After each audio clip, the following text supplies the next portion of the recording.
आज की क्लास में हम शुरू करने वाले हैं इलेक्ट्रिकल पावर डिस्ट्रीब्यूशन, यानी कि अभी तक हम पावर को जनरेट कर रहे थे, ट्रांसमिट कर रहे थे। अब बारी आती है डिस्ट्रीब्यूट करने की, बांटने की। अब पावर को हम कैसे डिस्ट्रीब्यूट करेंगे, बांटेंगे एरिया वाइज, शहर वाइज। हम कैसे शहर में, शहर से गांव में, गांव से घर में उसको हम डिस्ट्रीब्यूट करेंगे, बांटेंगे। उसके बारे में आज की क्लास में हम आपको पढ़ाने वाले हैं। तो डिस्ट्रीब्यूशन क्या होता है? डिस्ट्रीब्यूशन वो प्रक्रम है जिसके माध्यम से हम क्या करेंगे, विद्युत सप्लाई को, पावर सप्लाई को एक स्थान से दूसरे स्थान तक डिस्ट्रीब्यूट करेंगे, बांटेंगे। या फिर ये कह लीजिए कि सब स्टेशन से कहाँ तक, कंज्यूमर तक, उपभोक्ता तक जो पहुँचाने का लाइन हमारा जो सिस्टम है वही हमारा कहलाता है डिस्ट्रीब्यूशन, यानी कि वितरण कहलाता है। ठीक है, तो वितरण के लिए हमें क्या क्या चीज़ें चाहिए उसके बारे में हम यहाँ पर पढ़ेंगे, और किस प्रकार से, किस वे में हम उसको डिस्ट्रीब्यूट करेंगे, बांटेंगे, उसको हम देखते हैं। तो जो हमारा पहला पॉइंट है आज का, देखते हैं उसको। पहला हमारा विद्युत उपकेंद्र, यानी कि इलेक्ट्रिक सब स्टेशन। तो सब स्टेशन क्या होता है कि सब स्टेशन हमारा वह माध्यम है जहाँ से क्या होती है, हम लाइन को या पावर को डिस्ट्रीब्यूट करते हैं शहर में, शहर से गांव में, गांव से घर में, उसको हम डिस्ट्रीब्यूट करते हैं। अब बात आती है कि जब हमारा होता है सब स्टेशन, वहाँ पे क्या होता है, तो सब स्टेशन पे हमारे स्टेप अप और स्टेप डाउन ट्रांसफार्मर लगे होते हैं। अब यहाँ पे लाइन कहाँ से आती है, हमने पहले लाइन को जनरेट किया, उत्पन्न किया, उसके बाद फिर उसको ट्रांसमिट किया। कहाँ तक ट्रांसमिट हमने किया? पावर ग्रिड तक। पावर ग्रिड जो बाहर बने होते हैं, मेन शहर के बाहर बने होते हैं, वहाँ पे हम क्या करेंगे, अब वहाँ से जो वाली लाइन आएगी, पावर आएगी हमारी पावर ग्रिड पे, और उस पावर ग्रिड से हम क्या करेंगे, उसको विभिन्न शहरों में एरिया वाइज क्या करेंगे, उसको हम फिर ट्रांसमिट करेंगे। वो जाएगा हमारा सब स्टेशन पे। तो जो हमारा जो सब स्टेशन होगा वहाँ पे क्या होगी, वहाँ पे कई सारे ट्रांसफार्मर लगे होंगे, कई सारी आपके कंट्रोलिंग डिवाइसेस लगे होंगे, सेफ्टी डिवाइसेस लगी होंगी। तो जो हमारा पूरा सिस्टम होगा वो हमारा कहलाएगा सब स्टेशन, यानी कि विद्युत उपकेंद्र कहलाएगा। जैसे हमने यहाँ पे, ये हमारा उत्पादन केंद्र है, हमने यहाँ पे बिजली को उत्पन्न किया, जनरेट किया।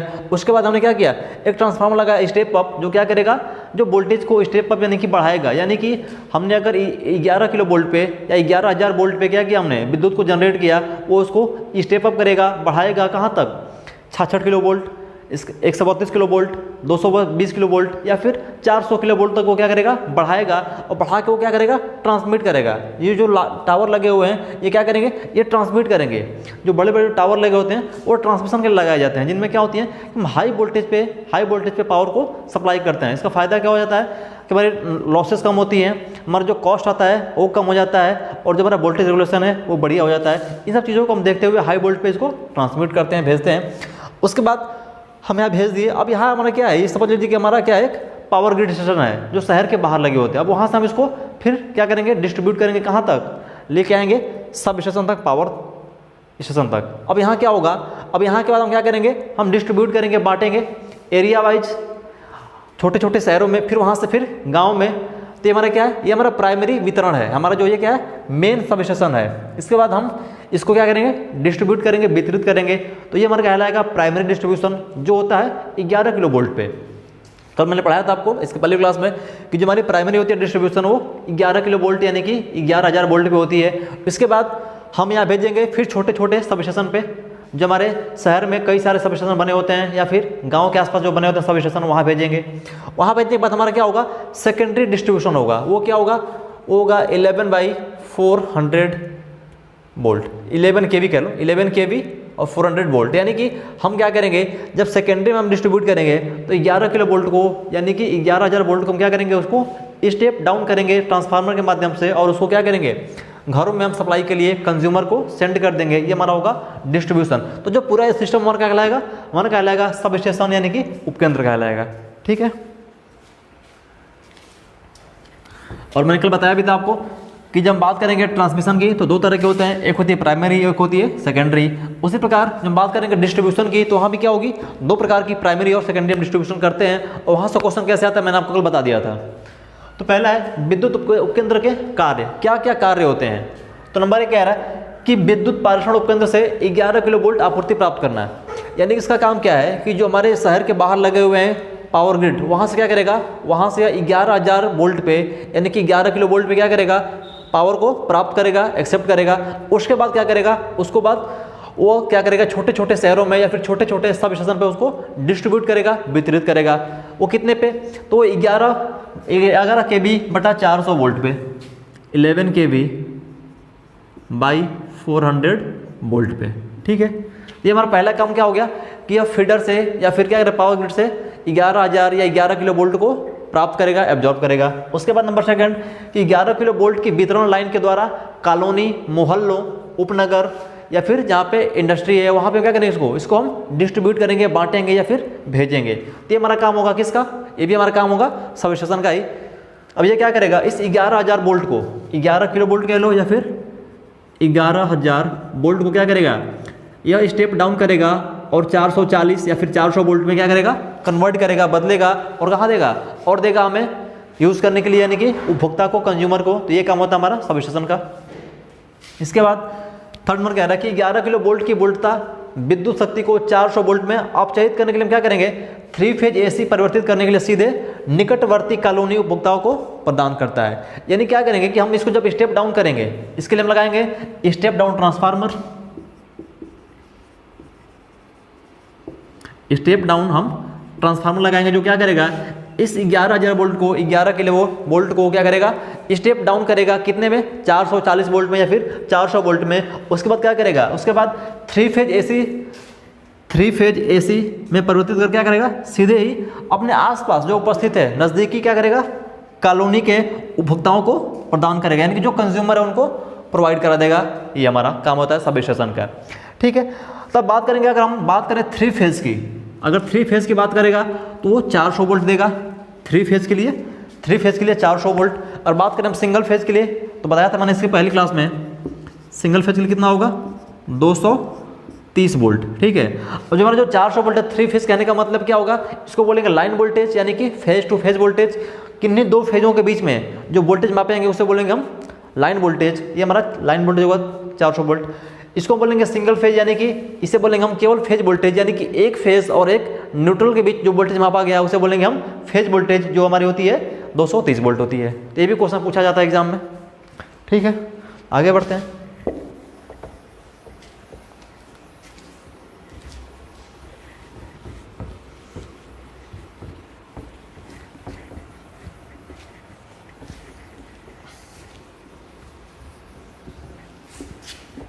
अगला पॉइंट कह रहा है कि अपने अधीन 11 किलो वोल्ट की पूरी वितरण लाइन का नियंत्रण करना अतिभार, यानी कि ओवरलोड कंडीशन में आवृत्ति घट जाने की स्थिति में क्या होंगे, ग्रिड स्टेशन पर शट डाउन करना है। यानी कि कहने का मतलब यह है कि जब हमारे पावर स्टेशन पर या सब स्टेशन पर क्या होगा कि जो हम सप्लाई वोल्टेज दे रहे हैं उसकी अगर फ्रिक्वेंसी क्या हो जाए, घट जाए, फ्रिक्वेंसी घट जाए या ओवरलोड हो जाए, तब क्या करेगा, उस केस में शट डाउन करने का निर्देश देगा किसको, पावर ग्रिड को, कि वहां से क्या करे या शट डाउन कर दे, यानी कि यहाँ पे सप्लाई ना दे जब तक इसके दोष को दूर ना कर दिया जाए। ये काम होता है हमारा सब स्टेशन का।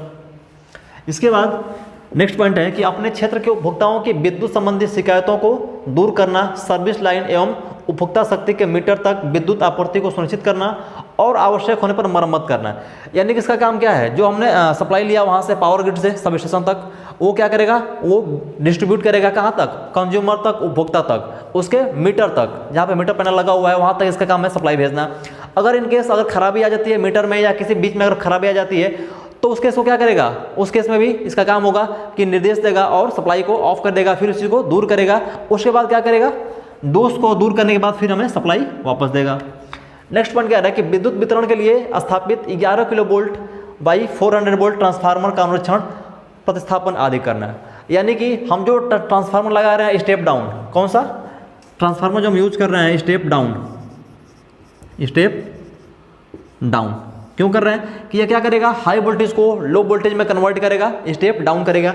जो 11 किलो वोल्ट यानी कि 11,000 वोल्ट को 400 वोल्ट में कन्वर्ट कर देगा। तो अगर हमारा ट्रांसफार्मर क्या होता है, ट्रांसफार्मर अगर खराब हो जाता है या कोई फॉल्ट आ जाता है, उसको मेंटेनेंस करने के लिए, अनुरक्षण करने के लिए या उसको प्रतिस्थापन करने के लिए, चेंज करने के लिए भी हमें क्या करेगा, व्यवस्था करता है हमारा सब स्टेशन। तो ये हमारे सारे काम हैं सब स्टेशन के।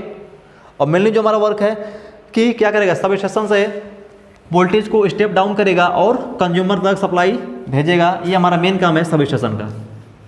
इसी के माध्यम से हमें गाँवों, घरों में और शहरों में विद्युत सप्लाई मिलती है। ठीक है, आगे बढ़ते हैं।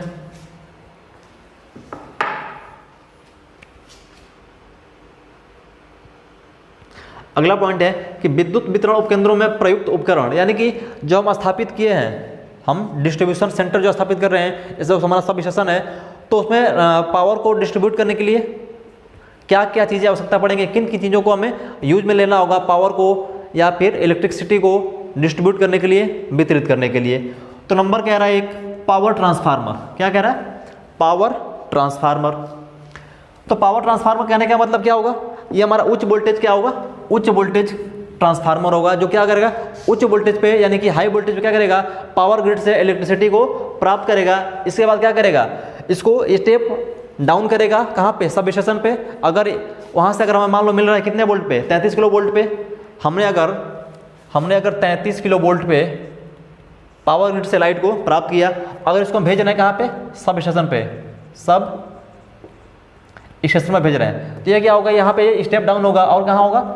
11 किलो वोल्ट तक क्या करेगा? इसको स्टेप डाउन करेगा और देगा किसको? सब स्टेशन को। तो इसके लिए हम क्या यूज करेंगे? इसके लिए हम यूज करेंगे स्टेप डाउन ट्रांसफार्मर। ठीक है। अगर हमें वोल्टेज को बढ़ाना होगा उसके लिए हम यूज करेंगे स्टेप अप ट्रांसफार्मर। अब बात आती है ट्रांसफार्मर हमारे होते हैं star star, star delta, delta star, कई प्रकार के होते हैं। तो हमें किसका यूज करना पड़ेगा? अगर हम बात करेंगे स्टेप डाउन की बात करें, स्टेप डाउन के लिए हमें यूज करना पड़ेगा तो हम यूज करेंगे डेल्टा स्टार का। अगर बात करें हम स्टेप अप के लिए तो हम यूज करेंगे स्टार डेल्टा का। तो ये बात है। तो कह रहा है द्वितीयक वितरण की अगर बात करेगा, द्वितीयक वितरण कहने का मतलब कम, जब हम बात करेंगे किसके लिए? हम बात करेंगे 400 वोल्ट के केस में। ये तो हमारा होता है सेकेंडरी वोल्टेज, सेकेंडरी डिस्ट्रीब्यूशन। एक क्वेश्चन पूछा जाता है कि सेकेंडरी डिस्ट्रीब्यूशन में या द्वितीयक वितरण में कितने वोल्ट तक की वैल्यू आती है? तो 400 वोल्ट पे हम क्या करते हैं? सेकेंडरी डिस्ट्रीब्यूशन काम करते हैं। अब इसके लिए हम क्या करेंगे? इसके लिए हम यूज करेंगे स्टेप डाउन ट्रांसफार्मर। क्या करेंगे? स्टेप डाउन ट्रांसफार्मर, जो क्या होगा? हमारा डेल्टा स्टार प्रकार का होगा। डेल्टा स्टार प्रकार का कहने का मतलब यह कि जो इसकी प्राइमरी होगी, जो इसकी प्राइमरी बाइंडिंग है वो होगी डेल्टा में, जो सेकेंडरी बाइंडिंग की जाएगी वो होगी स्टार में। ठीक है। अब बात करें अगर हम प्राइमरी डिस्ट्रीब्यूशन की, तो प्राइमरी किस में होगी हमारी? इसका जस्ट उल्टा। प्राइमरी में क्या? जस्ट इसका उल्टा, यानी कि स्टार डेल्टा में होगी। यानी कि इसकी जो प्राइमरी बाइंडिंग होगी, वो होगी स्टार में, जो सेकेंडरी बाइंडिंग होगी वो होगी डेल्टा में। तो हमारा क्या होगा? पावर ट्रांसफार्मर कहलाएगा, जिसमें हम पावर को स्टेप अप और स्टेप डाउन अपनी आवश्यकता के अनुसार कर सकते हैं। अगर हमें वोल्टेज को बढ़ाना है तो यूज करेंगे किसके लिए? हम स्टार डेल्टा का, यानी कि स्टेप अप। वोल्टेज को घटाना है तो यूज करेंगे स्टेप डाउन, यानी कि डेल्टा स्टार प्रकार के ट्रांसफार्मर का हम यूज करते हैं। ठीक है। इसके बाद अगला पॉइंट है हमारा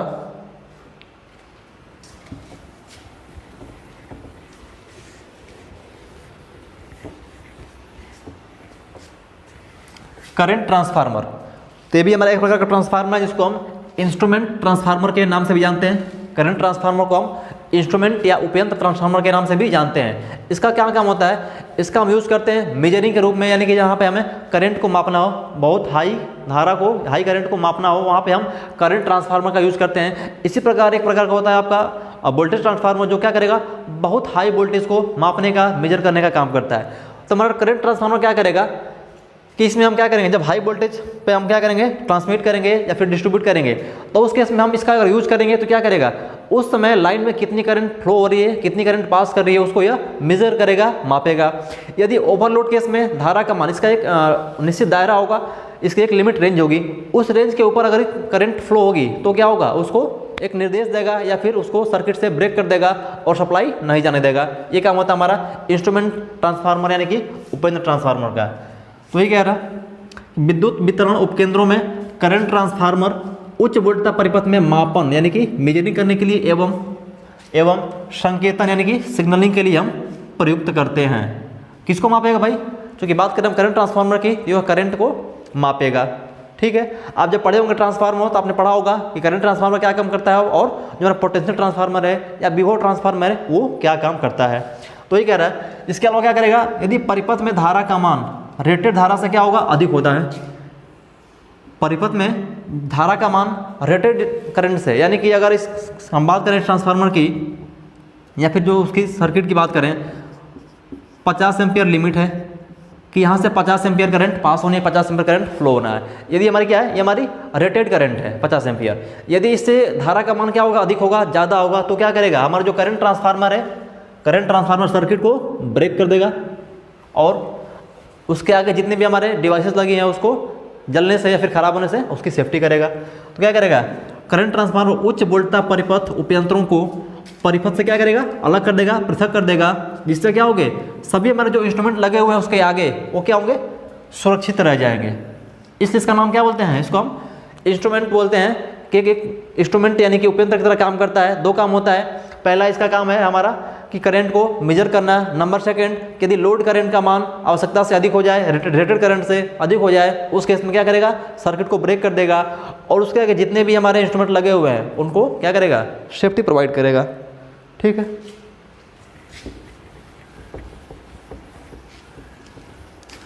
और करंट ट्रांसफार्मर को हम एक और नाम से जानते हैं, करंट ट्रांसफार्मर को हम एक और नाम से जानते हैं, उसको बोलते हैं हम step up transformer. Step up transformer बोलते हैं करंट ट्रांसफार्मर को, क्योंकि होगा क्या कि इसमें हम प्राइमरी के जो नंबर ऑफ टर्न है उसको कम रखते हैं और सेकेंडरी के टर्न को ज़्यादा रखते हैं। इसमें वोल्टेज का मान ज़्यादा होगा, करंट का मान कम होता है करंट ट्रांसफार्मर में।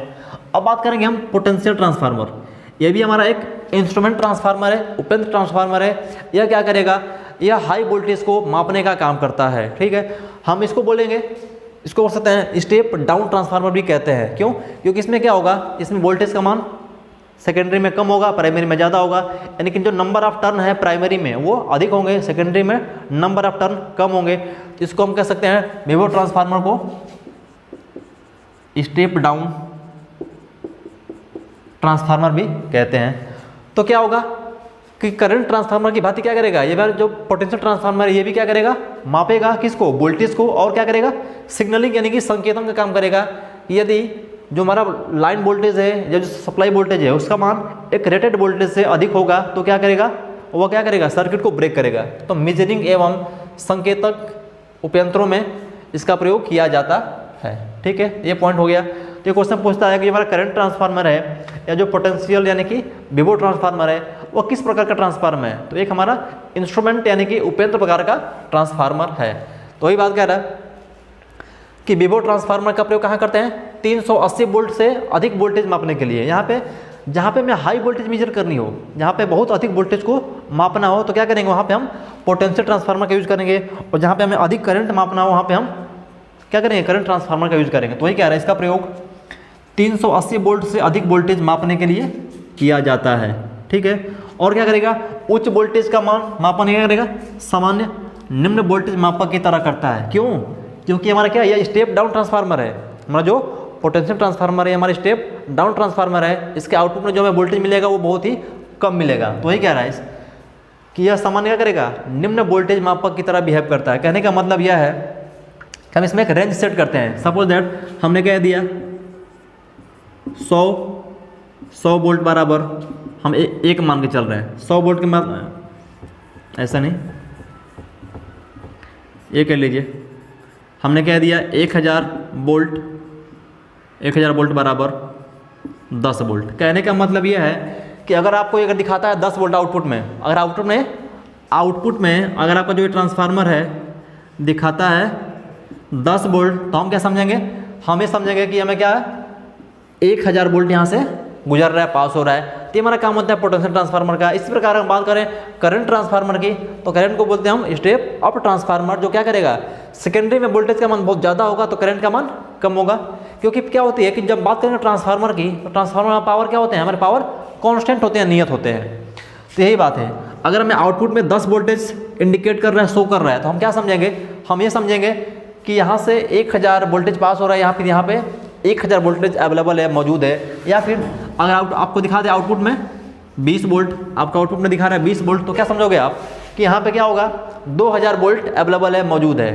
तो एक पैमाना बना होता है, उस पैमाने के अकॉर्डिंग हम यहाँ पे कितने वोल्टेज अवेलेबल है, मौजूद है, उसको हम फाइंड आउट कर लेते हैं। ठीक है, अगला पॉइंट है हमारा बस बार।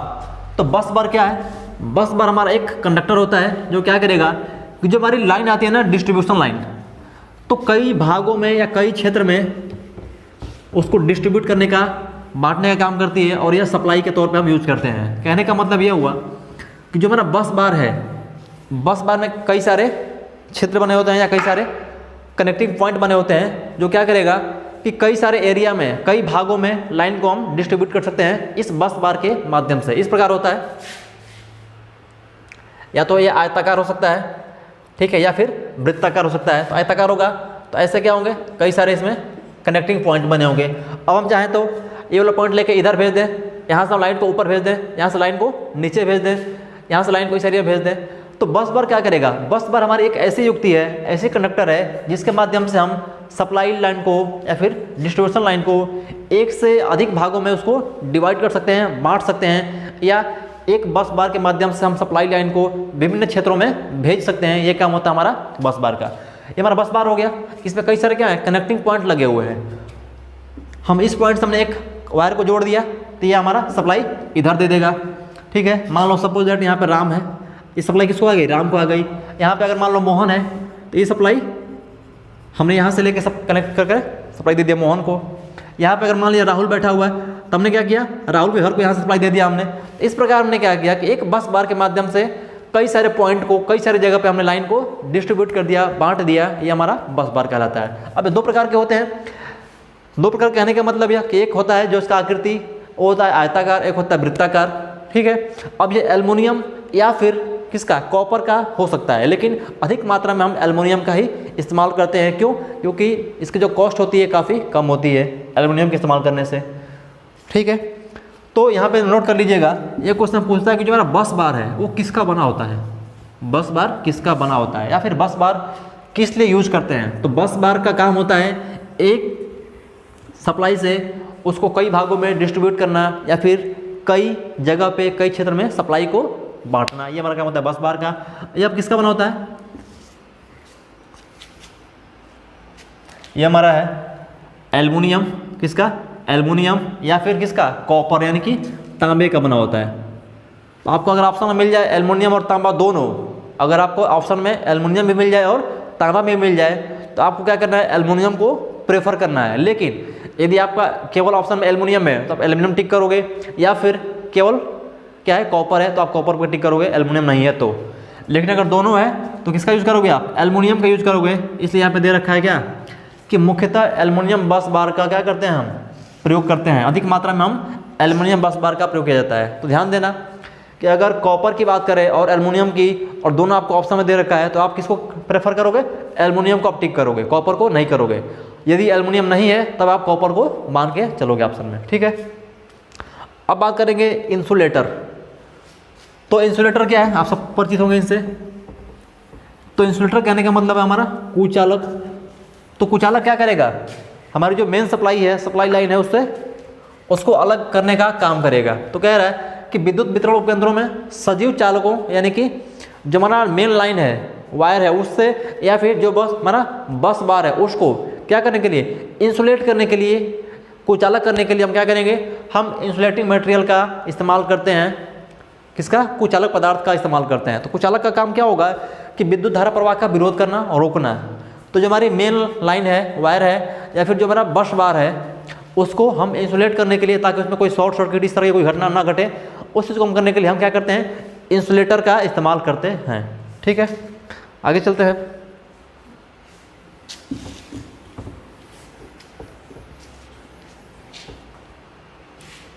ध्यान देना, थोड़ा डायग्राम देख लेना। ये हमारा क्या है, ये हमारा कास्ट आयरन का कैप है, यानी कि ये हमारा क्या है, ये हमारा कंडक्टर है, चालक है, चालक। ठीक है, ये भी हमारा क्या है, नीचे वाला जो भाग है ये भी हमारा कास्ट आयरन यानी कि चालक भाग है। लेकिन इसके बीच में हमने क्या किया, इसके बीच में हमने या इसके ऊपर क्या किया, हमने एक पोर्सलिन का कवर चढ़ा रखा है। पोर्सलिन का कवर चढ़ा रखा है कि इसलिए लगा रखा है कि भाई अगर कोई व्यक्ति या कोई कारीगर इसके अगर टच में आए तो उसे शॉक होकर ना लगे, या कनेक्शन करते वक्त उसको शॉक ना लगे। बाकी ये जो दोनों पॉइंट हैं, ये दोनों जो पॉइंट है नीचे वाला भाग, ये हमारे कनेक्शन के लिए क्या होते हैं, खुले होते हैं।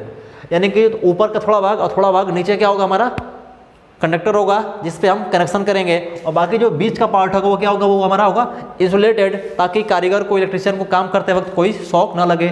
इसलिए हम इसका बॉडी पे क्या करेंगे, एक इंसुलेटिंग मटेरियल चढ़ा देते हैं। उसी प्रकार ये हमारा था पोस्ट अचालक टाइप का। किस था, पोस्ट टाइप। अब ये हमारा क्या है, बूस्टिंग टाइप। आपने देखा होगा ट्रांसफार्मर पर बूस्टिंग लगा होता है, ट्रांसफार्मर के ऊपर क्या होती है, बूस्टिंग लगी होती है। तो बूस्टिंग में क्या होता है कि छोटी छोटी कील के रूप में बाहर निकली होती है हमारी कंडक्टर, और उसके चारों तरफ क्या होती है, उसके चारों तरफ हमारी होती है इंसुलेटिंग मटेरियल। जैसे ये होता है ट्रांसफार्मर सबसे ऊपरी भाग पे अब देखोगे तो छोटी छोटी क्या होती हैं, कंडक्टर निकले होते हैं ऊपर की ओर, और इसके आसपास क्या होगा, इसके चारों तरफ हमारी इंसुलेटिंग मटेरियल यानी कि पोर्सलिन वगैरह लगी होती हैं, और छोटा छोटा पार्ट निकले, उससे हम बूस्टिंग कहते हैं। ये हमारा देखो रॉड है, यानी कि हमारा क्या है, कंडक्टर, चालक। ठीक है, यहाँ पर हमने इसके लिए नीचे वासा लगा रखा है। ये हमारा क्या, माउंटिंग या फ्लैंज पोर्सलिन, यानी कि ये जो हमारा बीच का भाग है ये किसका है, हमारा पोर्सलिन का बना होता है, ताकि इसके टच में कोई कारीगर टच ना आए तो क्या हो, उसे शॉक वगैरह ना लग पाए। फिर वही बात, जो नीचे वाली पॉइंट हमारा क्या होगा, ये हमारा सेल बॉडी है, यानी कि ये भी हमारा क्या है, कंडक्टर है।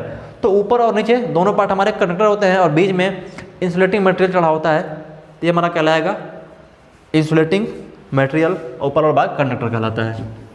ठीक है, आगे बढ़ते हैं।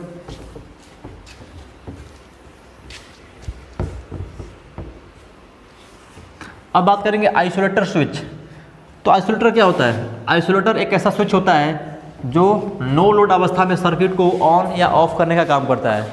आइसोलेटर क्या करता है कि नो लोड कंडीशन में सर्किट को ऑन या फिर ऑफ करने का काम करता है, ये हमारा काम है आइसोलेटर। और मान लीजिए कि क्या हो, हमने सप्लाई स्टोर कर दिया, जब सप्लाई हम दे रहे हैं, अगर बीच में क्या हो जाए, बीच में किसी सर्किट में फॉल्ट हो जाए, तो उसको क्या करेगा, उस सर्किट को ब्रेक करने का काम करेगा हमारा आइसोलेटर। तो वही बात है।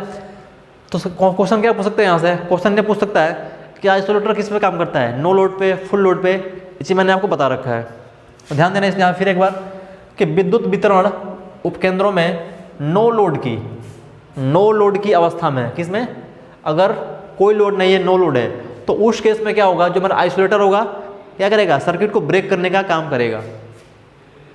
परिपथ को उच्च वोल्टेज सप्लाई से पृथक यानी कि अलग करने के लिए हमें आइसोलेटर स्विच का प्रयोग करते हैं। तो क्वेश्चन क्या पूछता है कि आइसोलेटर स्विच का प्रयोग क्यों करते हैं, तो हाई वोल्टेज पे या फिर हाई पावर पे क्या करेंगे हम, सर्किट को ब्रेक करने के लिए। क्यों, वो किस अवस्था में करेगा, वो करेगा नो लोड अवस्था में। ठीक है, अब हम बात करेंगे अगर बात करें सिंगल पोल आइसोलेटर की, या फिर बात करें ट्रिपल पोल या फिर 6 पोल आइसोलेटर, हमारे कई तरह के होते हैं। तो अगर बात करें नो लोड पे क्या करेगा, हमारा सिंगल पोल हमारा जो होगा, सिंगल पोल, और एक होगा 3 पोल या फिर 6 पोल, दो तरह के होते हैं। सिंगल पोल हो सकता है, 3 पोल हो सकता है, और 6 पोल भी हो सकते हैं। लेकिन और बात करें अब सिंगल पोल का इस्तेमाल कहाँ करेंगे, वो करेंगे लो वोल्टेज के लिए, यानी कि कहाँ तक, लगभग 50 किलो वोल्ट से निम्न वोल्टेज पर। इस पॉइंट को नोट डाउन कर लेना कि 50 किलो वोल्ट यानी कि 50,000 वोल्ट, 50 किलो वोल्ट से लो वोल्टेज पर हम क्या करेंगे, सिंगल पोल आइसोलेटर का इस्तेमाल करेंगे। किसका, सिंगल पोल आइसोलेटर का इस्तेमाल करेंगे। लेकिन और बात करें 3 पोल या फिर 6 पोल, इन दोनों का यूज कहाँ करेंगे, इन दोनों का यूज करेंगे हाई वोल्टेज पे। किसके लिए, हाई वोल्टेज के लिए, ना, परंतु 132 किलो वोल्ट या फिर उससे अधिक वोल्टेज पर हम क्या करेंगे, हम किसका यूज करेंगे, आइसोलेटर स्विच के समूह का प्रयोग किया जाता है, यानी कि 3 पोल या फिर 6 पोल। तो जहाँ पे हमें अगर 50 किलो वोल्ट से नीचे के लिए हमें यूज़ करना है तो आप यूज़ करेंगे हम सिंगल पोल का। अगर 50 किलो वोल्ट से ऊपर की बात करें अगर, तो वहाँ पे हम यूज़ करेंगे 3 पोल या फिर 6 पोल अपनी आवश्यकता के अकॉर्डिंग। ठीक है, अब बात करेंगे सर्किट ब्रेकर। तो सर्किट ब्रेकर क्या है, नाम से क्लियर है, सर्किट ब्रेकर यानी कि सर्किट को तोड़ने वाला।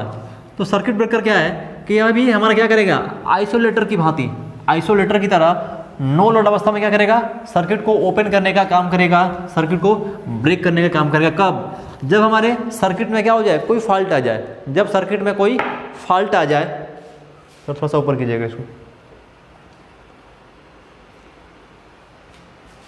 ठीक है। क्या हो जाए कि जब सर्किट में कोई फॉल्ट आ जाए तो उस सर्किट को ब्रेक करने के लिए, तोड़ने के लिए, ताकि जो उसके आगे उपयंत्र लगे हुए उसको कोई नुकसान ना पहुंचे, तो हम क्या यूज़ करेंगे, सर्किट ब्रेकर का यूज़ करेंगे। ये भी क्या होगा, ये भी हमारा नो लोड वोल्ट पे ही वर्क करेगा और जो हमारा फॉल्टिंग पार्ट है उसको दूर करेगा सर्किट को ब्रेक करके। यही कह रहा है कि विद्युत उपकरणों में सर्किट ब्रेकर का प्रयोग नो लोड स्थिति में, कहाँ पे, नो लोड स्थिति में करते हैं। किस लिए, सर्किट को ऑन या ऑफ करने के लिए।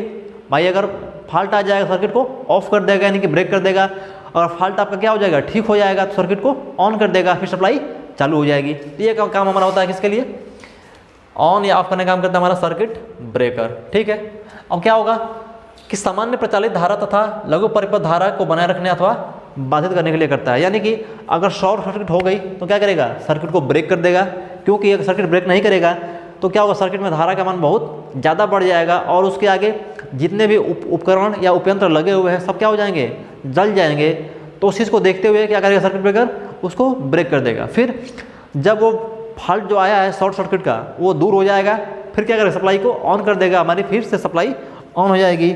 और हमारा वो जो सर्किट है सही से वर्क करने लगेगा। ठीक है, अगला हमारा फ्यूज।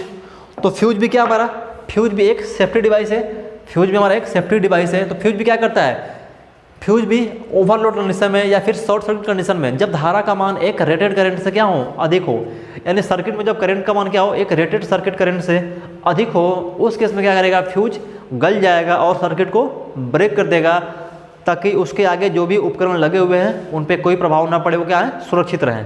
तो फ्यूज क्या है, फ्यूज जैसे मान लिए इसकी जो रेटिंग है 50 एम्पियर है। अब जानते हो फ्यूज की रेटिंग किस में होती है, फ्यूज की रेटिंग एम्पियर में होती है। तो हमने अगर 50 एम्पियर का फ्यूज लगा रखा है तो क्या करेगा फ्यूज हमारा कि अपने अंदर से क्या करेगा, 50 एम्पियर करंट को पास करने देगा। लेकिन जैसे ही करंट का मान 50 से अधिक होगा, यानी कि 60 एम्पियर हो जाए या फिर 80 एम्पियर हो जाए, तो उस केस में क्या होगा, उस केस में हमारा फ्यूज का जो पार्ट है वो क्या होगा, फ्यूज हमारा गल जाएगा। जब गल जाएगा तो क्या होगा, सर्किट हमारी ब्रेक हो जाएगी और उसके आगे जो उपकरण लगे हुए हैं वो क्या होंगे, वो जलने से या खराब होने से बच जाएंगे। ये हमारा काम करता है फ्यूज का। ठीक है, तो फ्यूज कैसा होना चाहिए, फ्यूज का जो मेल्टिंग लगाते हैं पदार्थ वो सदैव लो मेल्टिंग पॉइंट यानी कि निम्न गलनांक एवं लो रेजिस्टेंस, निम्न प्रतिरोध का होना चाहिए। इस पॉइंट को आप नोट कर लेना, ये क्वेश्चन पूछा जाता है। तो फ्यूज सदैव क्या होता है, निम्न गलनांक, जिसका मेल्टिंग पॉइंट है, जो गलनांक है क्या है, कम, यानी कि कम तापमान पर क्या हो जाए, वो गल जाए। क्योंकि जब क्या होगा, करंट का मान जब हाई होगा, जब करंट का मान ज़्यादा होगा तो H बराबर I² RT से क्या होगा, ऊष्मा उत्पन्न होगा, ऊष्मा उत्पन्न होगा। और जब ये ऊष्मा उत्पन्न होगी तो क्या करेगा, फ्यूज को गला देगी। तो वही बात कह रहा है, इसका जो गलनांक है वो कम होना चाहिए। और साथ में इसका जो प्रतिरोध की बात करें, इसके रजिस्टेंस की बात करें, वो भी क्या होता है, वो भी उसका निम्न होता है। तो लिख लेना,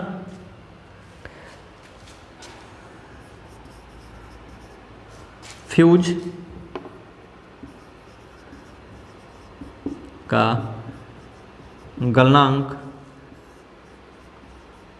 एवं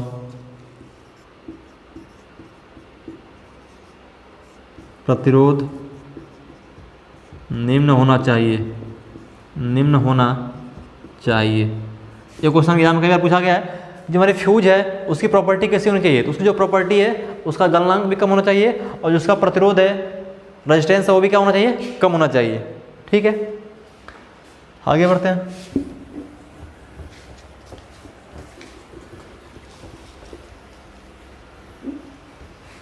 अब बात करेंगे रिले की, संरक्षी रिले यानी कि प्रोटेक्टिव रिले। तो रिले क्या है, रिले भी हमारी एक प्रोटेक्टिव यानी कि संरक्षी युक्ति है, जो क्या करेगा, जो फॉल्ट आने के कंडीशन में, यानी कि सर्किट में अगर कोई फॉल्ट आता है, कोई दोष आता है, चाहे वो ओवरलोड हो या फिर शॉर्ट सर्किट दोष हो, तो उस केस में क्या करेगा, या एक सिग्नल भेजेगा किसको, सर्किट ब्रेकर को, और सर्किट को ट्रिप करने का संदेश भेजेगा कि लाइन में फॉल्ट आ गया है या फिर ओवरलोड हो गया है, शॉर्ट सर्किट हो गया है। अगर कोई भी फॉल्ट हमारे लाइन में आती है, सर्किट में आती है, तो उसको ब्रेक करने के लिए, ताकि क्या हुआ, उसके आगे जो हमारे उपकरण लगे हुए हैं वो क्या हो जाए, वो सुरक्षित रह जाएं, उनके ऊपर कोई प्रभाव ना पड़े। तो उस चीज़ को देखते हुए हमने क्या किया, प्रोटेक्टिव रिले का यूज़ किया। रिले क्या करेगा, जैसे ही उसे आभास होगा कि सर्किट में क्या है, कोई दोष है, कोई फॉल्ट है, उसको सेंस करेगा, और सेंस करने के बाद एक सिग्नल भेजेगा किसको, सर्किट ब्रेकर को, और क्या करेगा, सर्किट ब्रेकर हमारा सर्किट को ऑफ कर देगा। लेकिन कभी कभी क्या होता है कि हमारा जो सर्किट ब्रेकर है सर्किट को ऑफ नहीं करता है, तो उस केस में क्या होगा, उस केस में हमारा जो रिले है ये खुद क्या करेगा, खुद सर्किट को ब्रेक कर देता है। यानी कि इसके पास दो कंडीशन होती है, पहला ये सर्किट को सिग्नल भेजेगा ब्रेकर को, सर्किट को ब्रेक कीजिए, फॉल्ट आ गया है। नंबर 2, अगर इन केस कुछ टाइम बाद, 1 मिनट 2 मिनट इसकी कुछ टाइम लिमिट होती है, उस बीच में अगर क्या होती है, हमारी सर्किट ट्रिप नहीं होती है, सप्लाई बंद नहीं होती है, तब क्या करेगा, यह खुद ही सप्लाई को ऑफ कर देगा, बंद कर देगा। ये हमारा काम होता है प्रोटेक्टिव रिले का। ठीक है, ध्यान देना। या विद्युत दोष अथवा ओवरलोड की स्थिति में क्या करेगा, परिपथ को शीघ्र विच्छेदित यानी कि अलग करने का, तोड़ने का काम करेगा। ठीक, और ट्रांसफार्मर की सुरक्षा के लिए सर्किट ब्रेकर के साथ संरक्षी रिले का प्रयोग किया जाता है। किसके साथ, सर्किट ब्रेकर के साथ। क्यों, क्योंकि एक सिग्नल भेजेगा सर्किट ब्रेकर को, सर्किट ब्रेकर सर्किट को तोड़ेगा, ब्रेक करेगा। अगर नहीं करता है तो ये खुद सर्किट को ब्रेक करेगा और आगे आने वाले उपयंत्र को सुरक्षा प्रदान करेगा। अब बात करेंगे मापक यंत्र। तो मापक यंत्र में क्या क्या हो सकता है आपका, आपके जितने भी मेजरिंग डिवाइस हैं, मेजरिंग इंस्ट्रूमेंट हैं, उन सबको हम क्या बोलेंगे, मापक यंत्र। चाहे बात करें एमीटर की या वोल्टमीटर की बात करें, या फिर बात करें हम पावर फैक्टर मीटर की, या बात करें एनर्जी मीटर की, सारे के सारे क्या हमारे मेजरिंग यानी कि मापन उपयंत्र हैं। तो वही बात कह रहा है। हमें अगर मान लो धाराओं को मापना है तो यूज करेंगे एमीटर, वोल्टेज मापना है तो यूज करेंगे वोल्ट मीटर, शक्ति मापनी है तो यूज करेंगे एनर्जी मीटर। इन सब चीज़ों को हमारे क्या कहेंगे, ये हमारे क्या है, मापक यंत्र यानी कि मेजरिंग इंस्ट्रूमेंट हैं। आगे हमारा क्या है, धारा उपयंत्र यानी कि करंट कैरिंग इक्विपमेंट, यानी कि वह उपयंत्र जो क्या करे, जो करंट को कैरी कर सके, करंट को एक स्थान से दूसरे स्थान तक ले जा सके, उसे क्या बोलेंगे, उसे बोलेंगे हम चालक कहेंगे भाई।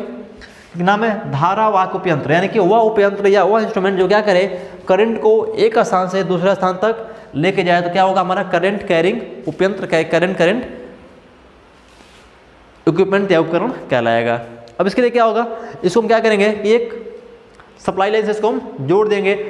अब जोड़ देंगे तो क्या होगा, यह इसकी रेटिंग होगी, जिस वोल्टेज पे और जिस करंट पे इसे काम करना होगा उस रेटेड पे क्या करेगा, यह वर्क करेगा और सप्लाई को क्या करेगा, पास करेगा और सर्किट को ऑन किया रहेगा। ये हमारा काम होता है किसका, करंट कैरिंग उपयंत्र का। तो यही कह रहा है कि विद्युत उपकरण उपकेंद्रों में कैरियर कक्ष में, एक कैरियर कक्ष में क्या होगा, स्थापित यह उपयंत्र क्या करेगा, उच्च वोल्टेज लाइन से जुड़ा होता है और यह उपयंत्र संचार यानी कि टेलीमॉनिटरिंग सर्वेक्षण के लिए उपयोग करते हैं। कहने का मतलब यह है कि जब हम बिजली को इसका सप्लाई करते हैं, विद्युत की सप्लाई करते हैं, तो कितनी करंट कैरी हो रही है, कितनी वोल्टेज पास हो रही है, उस इसको मेजर करने के लिए हम, उसको मेंटेन करने के लिए हम क्या करते हैं, करंट कैरिंग इक्विपमेंट यानी कि इसका इस्तेमाल करते हैं, और जो एक डाटा तैयार करता है कि हाँ इतने टाइम पे इतनी करंट इतनी वोल्टेज यहाँ से पास हुई है। ये काम होता है हमारा करंट कैरिंग इक्विपमेंट का, उपकरण का।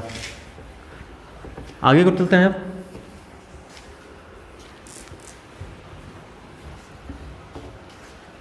अब है नियंत्रण केबल, नियंत्रक केबल यानी कि कंट्रोल केबल। तो कंट्रोल केबल क्या है, केबल आप समझ रहे हो, इसमें क्या होते हैं, दो पार्ट होते हैं, एक होता है कोर, यानी कोर का मतलब चालक, और एक होता है हमारा इंसुलेटिंग मटेरियल जो उसके ऊपर लगा होता है, कब उसे हम बोलते हैं इंसुलेटिंग पदार्थ या कुचालक बोलते हैं। तो केबल क्या होता है, कोर और कुचालक दो पदार्थों को मिलकर बनाया होता है। तो क्या करेगा, ये जो केबल है में क्या होगा, अब केबल में बात करें कि जितने नंबर आप उसमें कोर रहेंगे, जितने नंबर आप उसमें कोर रहेंगे उसकी रेटिंग उसके अकॉर्डिंग होती है। अगर केबल में 5 कोर का है, 7 कोर का है, 8 कोर का है, कोर करने का मतलब कि जो उसमें पतले पतले वायर जो होते हैं ना, उनको हम क्या बोलते हैं, कोर बोलते हैं। जैसे आपने देखा होगा केबल इस आकार में होते हैं, इसको हम बोलते हैं, तो हमारा क्या है, ये हमारा 3 कोर केबल है। कैसा, 3 कोर केबल है, ये 1 कोर हो गया, ये 2 कोर, ये हमारा तीसरा कोर। इसको हम क्या बोलते हैं, इसको हमारे बोलते हैं चालक, ये हमारे चालक होते हैं। तो क्या है कि ये कंड्यूट पाइप में लगे होते हैं, हमारे जो नियंत्रक केबल है, कंट्रोल केबल है, ये कंड्यूट पाइप में लगे होते हैं, और क्या करते हैं कि बहुकोर केबल जो होते हैं हमारे, उस पर कंट्रोलिंग करने का काम करते हैं, यानी कि कितनी करंट फ्लो करनी है, कितनी करंट चाहिए, हम इसके लिए कंट्रोल का काम करते हैं। कंट्रोल करने का मतलब यह कि जितनी करंट चाहिए उसके अकॉर्डिंग उतने कोर का हम केबल प्रोवाइड करेंगे। अगर हमें अधिक धारा चाहिए, अधिक पावर चाहिए, तो हम क्या करेंगे, अधिक कोर वाले यानी कि ज़्यादा कोर वाले केबल का इस्तेमाल करेंगे। हमें कम पावर चाहिए, कम शक्ति चाहिए, तो हम कम कोर वाले यानी कि कम कंडक्टर वाले, चालक वाले केबल का इस्तेमाल करेंगे। तो बात करें, अगर हम बात करें नियंत्रण केबल की, तो इसमें क्या होते हैं, सामान्यतः 10, 37 तथा 61 चालक होते हैं। यानी कि हम बात करें पावर केबल की, तो इसमें क्या होते हैं, मैक्सिमम नंबर ऑफ कोर होंगे, यानी कि 10 हो सकता है, 37, 61 और भी मात्रा में हो सकते हैं, जिन्हें हम क्या करेंगे, एक कंड्यूट यानी कि कंड्यूट पाइप से हम ले जाया जाता है। यही काम हमारा केबल का है। ये भी हमारा करंट कैरिंग क्वालिटी है, यानी कि करंट को कैरी करने का, करंट को, धारा को एक स्थान से दूसरे स्थान तक ले जाने का हमारा काम करता है केबल। अब बात करेंगे स्विच बोर्ड। तो स्विच बोर्ड क्या है, स्विच बोर्ड यानी कि एक बोर्ड होगा जिसमें क्या करेंगे, कई सारे स्विच लगे होंगे। और स्विच के जानते हैं क्या करता है, स्विच क्या करता है, स्विच हमारा एक प्रकार क्या है, कंट्रोलिंग डिवाइस है। सर्किट को ऑन ऑफ करने का हम इस्तेमाल करते हैं स्विच का। जहाँ पर हमें स्विच को किसके बनाते हैं, हमारा एबोनाइट का बना होता है और एस्बेस्टस का बना होता है, ठीक है, या फिर बैकेलाइट का बना होता है। तो हमारे जो स्विच है वो कुचालक पदार्थ के बने होते हैं, और उसके अंदर क्या होता है, उसके अंदर पोल होते हैं, उस पोल पे हम क्या करते हैं, कनेक्शन करते हैं, और करंट को ऑन या ऑफ करने के लिए हम इसका इस्तेमाल करते हैं। तो वही कह रहा है कि स्विच बोर्ड पर विभिन्न उपकेंद्रों के विभिन्न मोटर, रिले, कंट्रोल लगे होते हैं। तो अगर हम सिंपल स्विच की बात करें तो एक स्विच होगा, और बात करें स्विच बोर्ड की, स्विच बोर्ड की, तो स्विच बोर्ड पे क्या होगा, जितनी भी हमारे कंट्रोलिंग इक्विपमेंट हैं, जो भी हमारे सुरक्षा उपकरण हैं, या जो कंट्रोल या नियंत्रक प्रणाली के जो भी हमारे उपकरण हैं, पदार्थ हैं, सबको हम क्या करेंगे, एक बोर्ड पे, एक जगह पे हम स्थापित कर दें तो हमारा होगा स्विच बोर्ड कहलाएगा। क्या कहलाएगा? Switch board. जहाँ पे हम क्या करेंगे, सभी प्रकार के कंट्रोलिंग उपयंत्र को, सभी प्रकार के कंट्रोलिंग उपयंत्र को जिस बोर्ड पे या जहाँ पे हम एक जगह सबको स्थापित कर दें वो हमारा होगा स्विच बोर्ड कहलाएगा। इसमें आपका रिले हो जाएगा, आपकी सर्किट ब्रेकर हो जाएगी, फ्यूज हो जाएगा, ये सब क्या हमारे आइसोलेटर है, ये सारे हमारे क्या हैं, ये हमारे सबके सब कंट्रोलिंग इंस्ट्रूमेंट है, कंट्रोलिंग डिवाइसेज हैं। Circuit breaker, isolator, fuse, relay, इन सब का हमने क्या किया, एक जगह इनको हमने एक बोर्ड पे एक जगह हमने स्थापित कर दिया, तो ये हमारे क्या कहलाएंगे, यही हमारे स्विच बोर्ड कहलाएंगे, जो हमारे लाइन को कंट्रोल करने का काम करते हैं। ठीक है, आगे बढ़ते हैं।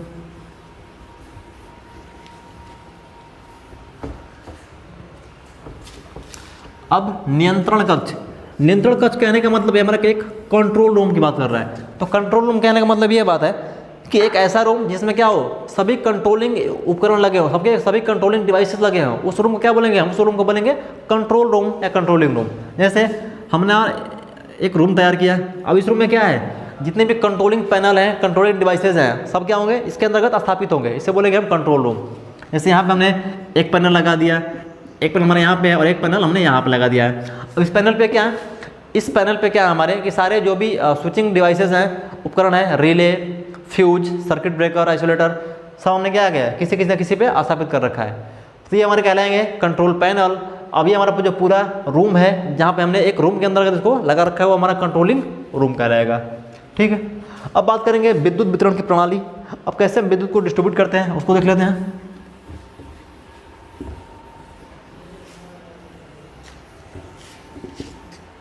सबसे ऊपर की जगह लग रहा हूँ।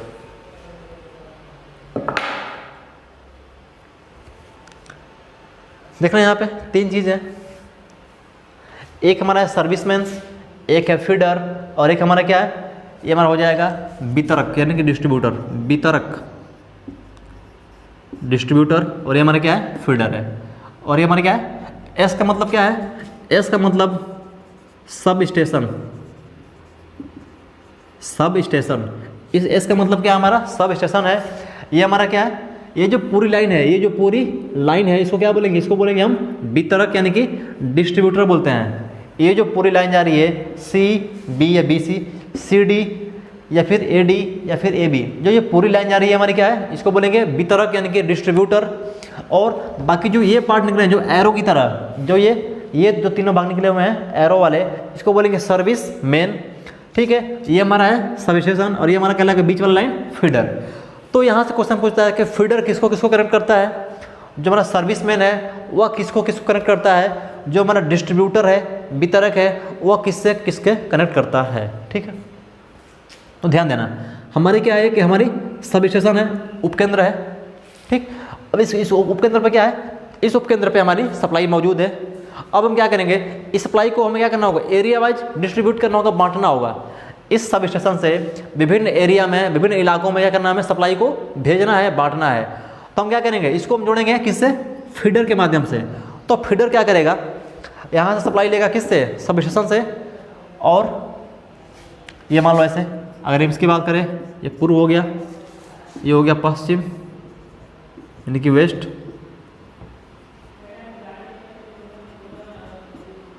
ठीक है, ये हो गया उत्तर, और नीचे मान लीजिए दक्षिण। अब क्या करेगा, जो हमारा ये वाला फीडर है, ये सप्लाई देगा किधर, पूर्व दिशा में, यानी कि पूर्व क्षेत्र में जो भी गांव घर शहर है सबको सप्लाई देगा। ये जो हमारा फीडर ये वाला है, ये पश्चिम साइड में, वेस्ट साइड में सप्लाई देगा, यानी कि उस दिशा में जितने भी छोटे छोटे गांव हैं, कस्बे हैं, शहर हैं, उन सबको सप्लाई देगा। जो हमारा ये वाला फीडर है, अगर हमने यहाँ भी फीडर लगा दिया ये वाला, तो जो फीडर हमारा ये वाला है, ये उत्तर दिशा में यानी कि इस दिशा में जितने भी छोटे शहर हैं, गांव हैं, उनको क्या करेगा, सप्लाई देगा। ये वाला फीडर दक्षिण में। तो फीडर क्या किया कि फीडर ने सब स्टेशन से सप्लाई लिया, और सप्लाई लेने के बाद क्या किया, विभिन्न दिशाओं में, विभिन्न क्षेत्रों में क्या हो गया, बट गया। तो क्वेश्चन क्या पूछता है कि फीडर किसके किसके मध्य लगा होता है, फीडर किसके किसके मध्य लगा होता है। तो पहला पॉइंट कहाँ लगा है, फीडर हमारा लगा है सब स्टेशन के पास, उपकेंद्र के पास।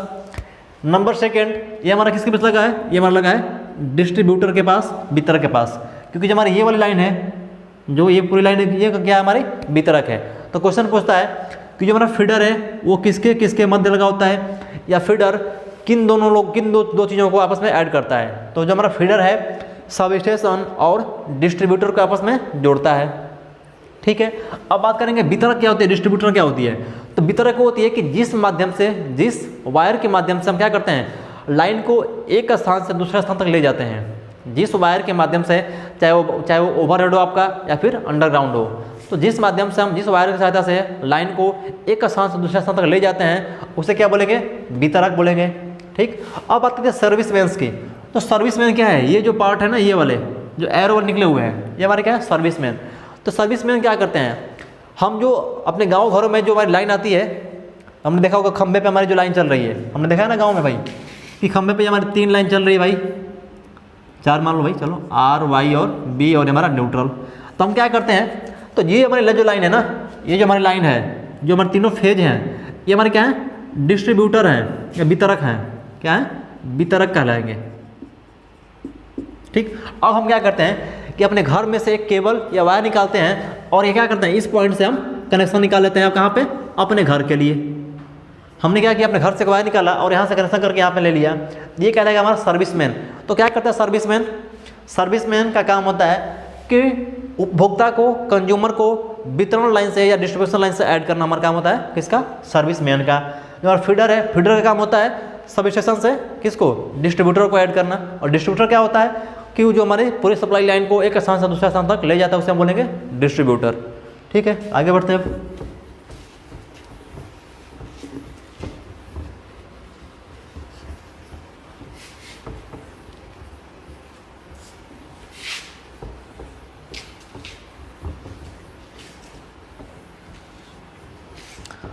पहला हमारा फीडर, क्या कह रहा है फीडर, कि किसी विद्युत प्रणाली में वह चालक जो विद्युत उपकेंद्र को एक स्थान से संयोजित दूसरे स्थान पर लाइन जहाँ में भेजनी हो, उसके लिए हम क्या करेंगे, फीडर का इस्तेमाल करेंगे। जैसे मैं भी दिखा था डायग्राम में, यहाँ हमारा था सब स्टेशन, यहाँ से हमने लाइन को लिया और कहाँ भेज दिया, अब जहाँ हमें भेजना था डिस्ट्रीब्यूटर के पास, वहाँ हमने भेज दिया, ठीक है। ये हमारा काम होगा फीडर का। अब बात करेंगे डिस्ट्रीब्यूटर की, डिस्ट्रीब्यूटर की। तो क्या होगा, इस चालक का प्रयोग विद्युत उपकेंद्र द्वारा प्राप्त विद्युत शक्ति को सर्विसमैन के द्वारा उपभोक्ता तक पहुंचाने का काम करता है। यानी कि जो हम खंभे पे जो वायर यूज कर रहे हैं, जो हम खंभे पे तार यूज कर रहे हैं, ओवरहेड या फिर अंडरग्राउंड, तो जो हमारा जो तार होगा वही क्या होगा, हमारा डिस्ट्रीब्यूटर होगा, वितरक कहलाएगा, जो क्या करेगा, लाइन को डिस्ट्रीब्यूट करेगा, वितरित करने का काम करेगा। तो वही बात कह रहा है कि इस चालक का प्रयोग विद्युत उपकेंद्रों द्वारा प्राप्त विद्युत शक्ति को, जो विद्युत शक्ति प्राप्त हुई हमें कहाँ से, सब स्टेशन से, विद्युत उपकेंद्र से, तो क्या करेगा, उसको सर्विस को मेन सर्विस के द्वारा उपभोक्ता तक पहुंचाने में काम करेगा। हमने देखा डायग्राम में मैं बताया था कि क्या किया, जो हमारा सर्विसमैन है डिस्ट्रीब्यूटर से कनेक्ट किया और फिर कहाँ दिया, घर में हमने सप्लाई दे दिया, तो हमारा काम किया सर्विसमैन। लेकिन जहाँ हम कनेक्ट करेंगे उससे बोलेंगे डिस्ट्रीब्यूटर।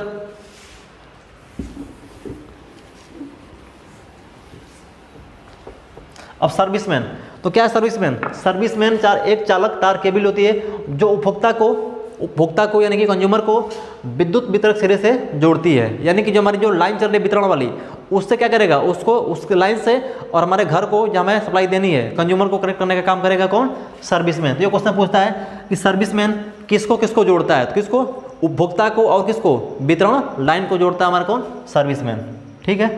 ये बात, एक तार केबल होती है जो उपभोक्ता को विद्युत वितरक से जोड़ने का काम करती है। ये क्वेश्चन एग्जाम में पूछा गया है, इसको नोट डाउन कर लेना, ठीक। अब आगे बढ़ते हैं।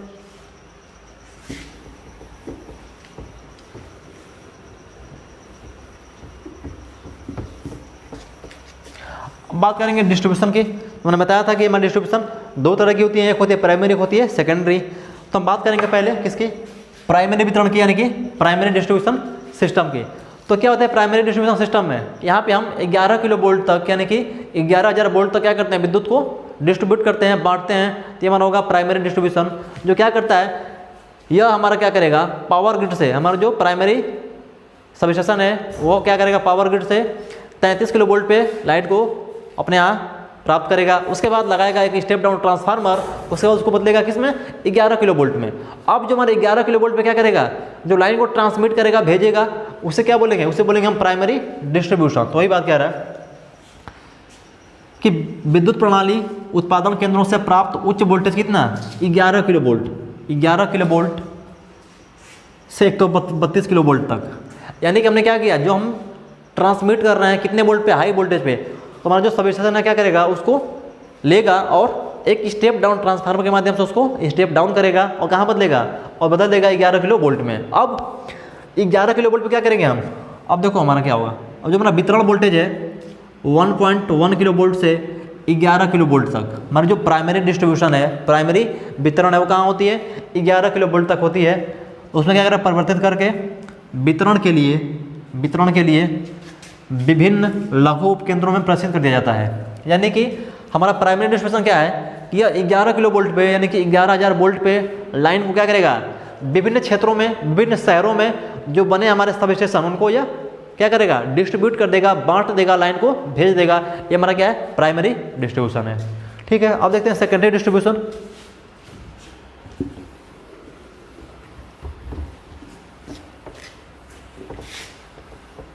तो सेकेंडरी डिस्ट्रीब्यूशन में क्या होता है, इस डिस्ट्रीब्यूशन में क्या करते हैं हम कि इसमें हम सप्लाई को कहाँ भेजते हैं, हम भेजते हैं डायरेक्ट उपभोक्ता के पास, कंज्यूमर के पास, सेकेंडरी डिस्ट्रीब्यूशन में।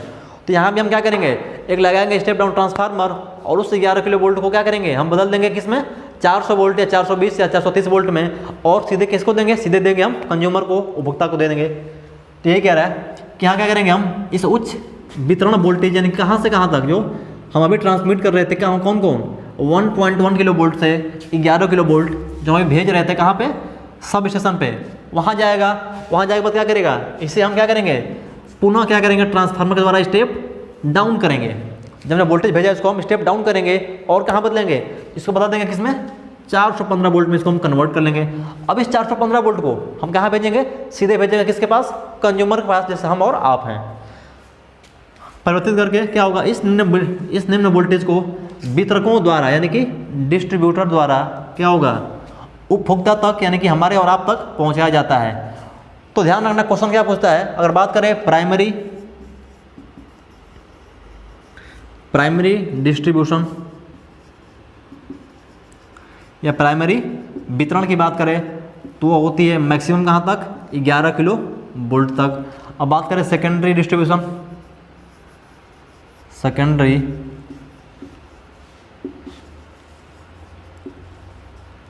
ये जाएगा हमारे यहाँ तक 415 वोल्ट या 400 वोल्ट या 420 कह लो, बातें की यानी कि 400 के रेंज में होगा। ठीक है, तो ये क्वेश्चन पूछा जाता है।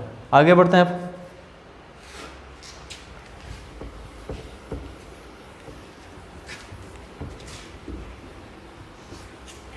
अगला पॉइंट है धारा की प्रकृति के आधार पे, यानी कि करंट के अकॉर्डिंग हम कैसे इसको डिस्ट्रीब्यूट करेंगे या ट्रांसमिट करेंगे, उसकी बात कर रही है। चूंकि इम्पोर्टेंट है डिस्ट्रीब्यूशन, तो यहाँ पे हम बात करेंगे डिस्ट्रीब्यूशन के बारे में, कैसे इसको वितरित करेंगे एक स्थान से दूसरे स्थान तक। पहला हमारा दिष्ट धारा वितरण प्रणाली। तो चूंकि हम जानते हैं कि जो हम बिजली को उत्पन्न करते हैं, जो जनरेट करते हैं, वो किस में होती है, वो एसी होती है, हमारी अल्टरनेटिंग करंट होती है।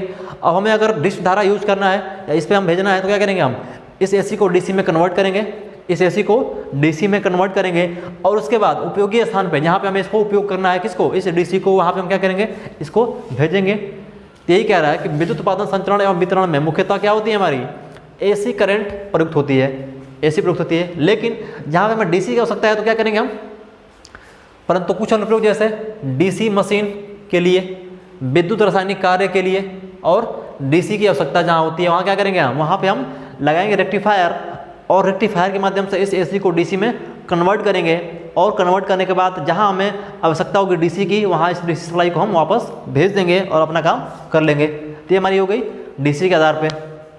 अब बात करेंगे प्रत्यावर्ती वितरण प्रणाली। इसमें क्या होगा, इसमें हम जिस लेवल पे वोल्टेज को उत्पन्न करते हैं एसी, क्योंकि हम यूज़ करते हैं अल्टरनेटर का, और अल्टरनेटर हमारा एसी जनरेट करता है, तो जो हमारा बिजली जनरेट हो रहा है वो अल्टरनेटिंग यानी कि प्रत्यावर्ती प्रकार का होगा।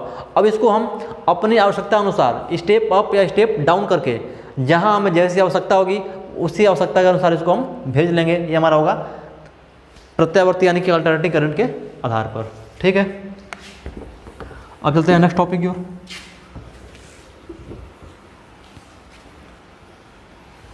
अब बात करेंगे संचरण, यानी कि किसके लिए, ट्रांसमिशन के आधार पे संचरण। तो बात करें दो तरह का होता है, एक होता है ओवरहेड, एक होता है अंडरग्राउंड। तो ओवरहेड मतलब क्या, जहाँ पे हम बड़े बड़े टावरों का या खंभों का इस्तेमाल करके हम नंगे तारों के माध्यम से बिजली को ट्रांसमिट करते हैं, भेजते हैं, तो उससे बोलेंगे हम क्या, on the basis of construction. अच्छा, संरचना के आधार पे ना, यानी कि वही कह रहा है कि यदि हम बात करें संरचना के आधार पे तो क्या होगा, हमारा दो तरह की होती है ना, एक ओवरहेड एक अंडरग्राउंड। तो आप जैसे सुटेबल समझो। तो अधिकांश हमारे बात करें अगर इंडिया की, तो क्या होती है, हमारे यहाँ ओवरहेड लाइन का ज़्यादा प्रयोग होता है अंडरग्राउंड की अपेक्षा। क्यों? क्योंकि हमें जो ओवरहेड है वो क्या होती है, सस्ती मिलती हैं। तो जो हमारी बात होगी ओवरहेड लाइन की, यानी कि सिरोपरि प्रणाली की, इसमें क्या होगा, इसमें हम तार, नंगे वायर, खंबे, इंसुलेटर, क्रॉस आर्म आदि काम क्या करते हैं, इस्तेमाल करते हैं। किसके लिए, हम ओवरहेड लाइन का प्रयोग करते हैं वक्त। तो वही बात है, क्रॉस आर्म जहाँ पे हम क्या करते हैं, इंसुलेटर को कसते हैं। इसके बाद इंसुलेटर, खंबे और नंगे वायर का हम इस्तेमाल करते हैं ओवरहेड लाइन में। अब बात करें अंडरग्राउंड, यानी कि भूमिगत केबल, यानी कि जो भूमि के अंदर जो हम केबल बिछा के ले जाते हैं, उसके माध्यम से अगर हम सप्लाई ले रहे हैं तो उससे क्या बोलेंगे, उससे हम कहेंगे अंडरग्राउंड, यानी कि भूमिगत केबल बोलते हैं या अंडरग्राउंड सप्लाई सिस्टम बोलते हैं। तो क्या होगा, इसमें हम केबल का यूज़ इस्तेमाल करेंगे। जो हमारी केबल होगी इसमें क्या होती है, मैक्सिमम होती है 11 किलो वोल्ट तक, मैक्सिमम 11 किलो वोल्ट तक हम केबल का इस्तेमाल कर सकते हैं अगर हम अंडरग्राउंड सिस्टम का इस्तेमाल कर रहे हैं तब। लेकिन अगर बात करें हम मिनिमम, कम से कम, तो होगा हमारा 1 किलो वोल्ट, यानी कि न्यूनतम की बात करें तब। तो अंडरग्राउंड केबल के माध्यम से हम क्या कर सकते हैं, हम सबसे अधिक कहाँ तक 11 किलो वोल्ट, यानी कि 11,000 वोल्ट तक लाइन को ट्रांसमिट या डिस्ट्रीब्यूट कर सकते हैं। लेकिन अगर बात करें हम न्यूनतम, यानी कि तो 1 किलो वोल्ट तक, यानी कि 1000 वोल्ट तक हम इसके अंदर हम अपना यूज कर सकते हैं। आप चाहो तो आप इस 1 किलो वोल्ट को 600 वोल्ट, 400 वोल्ट या 250 वोल्ट में आप कन्वर्ट कर लो, तो कोई दिक्कत नहीं है। तो ये हमारा है ओवरहेड और अंडरग्राउंड सिस्टम, संरचना के आधार पे हो गया हमारा।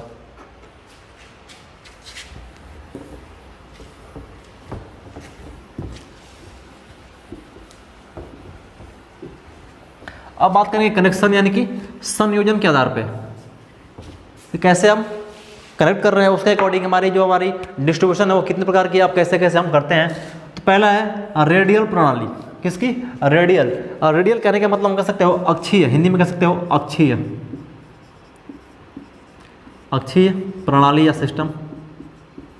इसमें क्या होगा, इसमें हम जो हमारा होता है सब स्टेशन, इसमें हमारा सब स्टेशन जो होता है, इसमें जो सप्लाई आती है पावर ग्रिड से, वो सिर्फ और सिर्फ एक ही रास्ते से हमारी सप्लाई मिलती है कि इसको पावर ग्रिड के माध्यम से सब स्टेशन को।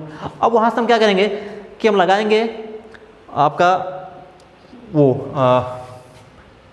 फीडर, इसके अलावा फिर हम लगाएंगे क्या, डिस्ट्रीब्यूटर, फीडर, इसके बाद डिस्ट्रीब्यूटर,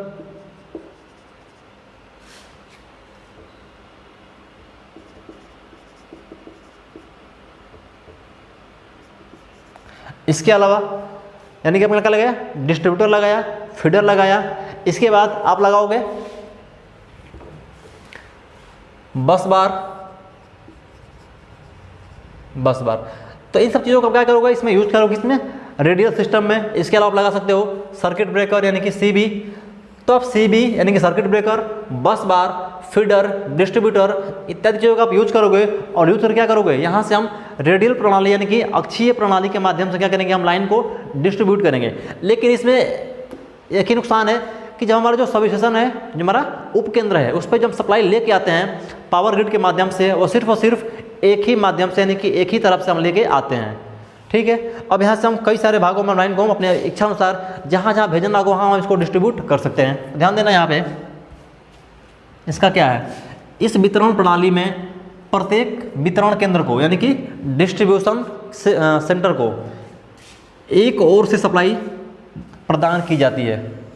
इस पॉइंट को नोट डाउन कर लेना है। ठीक है, अब बात करें अगर रेडियल प्रणाली की यानी कि अक्षीय प्रणाली की, तो इस क्या होगा, इसमें हम सिर्फ और सिर्फ एक ही ओर से एक ही तरफ से क्या करेंगे, सब स्टेशन को सप्लाई दे सकते हैं। लेकिन अभी हम आगे इसके बात करेंगे रिंग प्रणाली, तो उसमें हम क्या कर सकते हैं, रिंग प्रणाली में हम दो तरफ से सप्लाई दे सकते हैं। तो इस पॉइंट को नोट डाउन कर लेना कि रेडियल सिस्टम में हम क्या करेंगे, सब स्टेशन को एक ही माध्यम से या एक ही तरफ से सप्लाई दे सकते हैं। ठीक है, अब क्या होगा, इस पर हम क्या करेंगे, 11 किलो वोल्ट को 400 किलो वोल्ट में, 400 वोल्ट में कन्वर्ट करेंगे। क्या लगा के, स्टेप डाउन ट्रांसफार्मर लगाएंगे और 11,000 वोल्ट को 400 वोल्ट में कन्वर्ट करेंगे और कन्वर्ट करने के बाद किसको दे देंगे, हम दे देंगे सीधे कंज्यूमर को, उपभोक्ता को, जैसे हम और आप हैं। तो ये हमारा काम होगा किसका, रेडियल प्रणाली का। डायग्राम देख लेते हैं।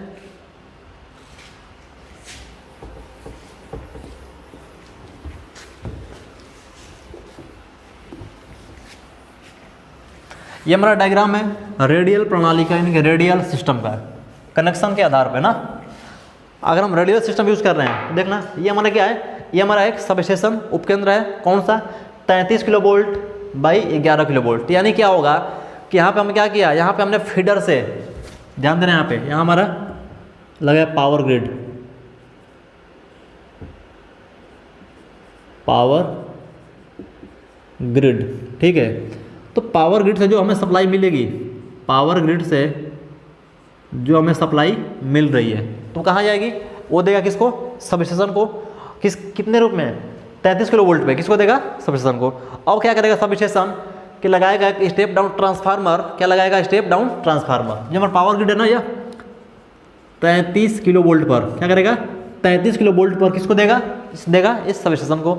इसके बाद क्या करेगा, ये जो हमारा सब स्टेशन यहाँ लगाएंगे हम स्टेप डाउन ट्रांसफार्मर, और क्या करेगा, इस 33 किलो वोल्ट को क्या करेगा, 11 किलो वोल्ट में कन्वर्ट कर लेगा, ठीक है। तो क्या है रेडियल प्रणाली में, जो पावर ग्रिड से इस सब स्टेशन को जो सप्लाई मिलती है सिर्फ और सिर्फ एक ही रास्ते से या एक ही ओर से मिलती है, यानी कि एक तरफ से मिलती है, ठीक। हमने यहाँ से दिया पावर ग्रिड से किसको, स्टेशन को। अब यहाँ से क्या, हमने इस स्टेशन से, इस उपकेंद्र से कई क्षेत्र में, कई शहर में क्या किया, लाइन को डिस्ट्रीब्यूट कर दिया। जैसे हमने यहाँ पे एक लगाया सर्किट ब्रेकर, और कहाँ भेज दिया, यहाँ भेज दिया। जैसे सपोज दैट मान लो कि आपका कोई शहर है, यहाँ भेज दिया आपने। फिर हमने एक लगाया सर्किट ब्रेकर और यहाँ भेज दिया, फिर सर्किट ब्रेकर, फिर इधर और यहाँ इधर। तो हमने किया कि इस सब स्टेशन से सर्किट ब्रेकर लगा के कई क्षेत्र में, कई भागों में क्या किया, लाइन को डिस्ट्रीब्यूट कर दिया, बांट दिया। ये हमारा होगा रेडियल डिस्ट्रीब्यूशन सिस्टम। अब दिक्कत क्या होगी, अगर हमने यहाँ पे सिर्फ और सिर्फ क्या होगा, एक ही माध्यम से, एक ही तरफ से क्या हो रही है, सप्लाई मिल रही है किसको, सब स्टेशन को। यदि किसी कारणवश ये जो लाइन हमारी क्या हो जाए, ये लाइन हमारी ब्रेक हो जाए, जो हमारी पावर ग्रिड से लाइन आ रही है किसको, सब स्टेशन को, ये लाइन हमारी क्या हो जाए, ब्रेक हो जाए किसी कारणवश, या कोई फॉल्ट आ जाए, तब क्या होगा, तब क्या होगा, यहाँ पे भी लाइन नहीं आएगी। जब यहाँ पे लाइन नहीं आएगी तो ना तो यहाँ लाइन जाएगी, ना तो यहाँ लाइन जाएगी, ना यहाँ और ना ही यहाँ, तो कहीं भी लाइन हमारी नहीं जाएगी। ये क्या है, नुकसान है किसका, रेडियल डिस्ट्रीब्यूशन सिस्टम का, ठीक है। अब देख लेंगे ring distribution system, number second.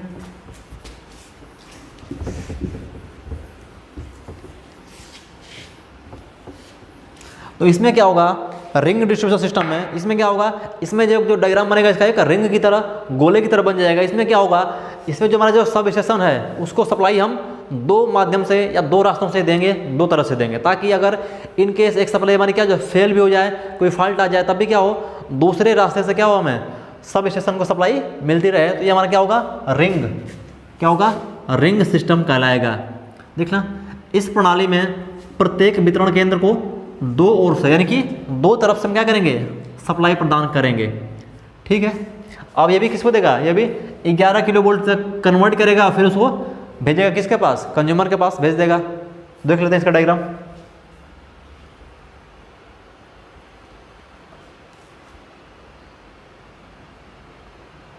ये हमारा है रेडियल डिस्ट्रीब्यूशन सिस्टम है। ध्यान देना, इसमें जो हमारी जो सब स्टेशन है, इसको जो लाइन आएगी पावर ग्रिड से, वो क्या होगी, दो रास्तों से, दो तरफ से आएगी। किधर से, दो तरफ से आएगी। क्या चीज, हाँ रिंग, ठीक है। तो ये क्या होगा, ये हमारा मान लो पावर ग्रिड है, पावर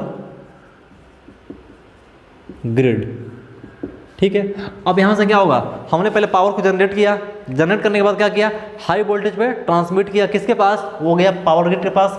पावर ग्रिड कहाँ होता है, हमारे शहर के बाहर लगे होते हैं, बड़े बड़े पावर ग्रिड होते हैं, जिनको हम टावर के माध्यम से हाई वोल्टेज पे लाइन को ट्रांसमिट करते हैं।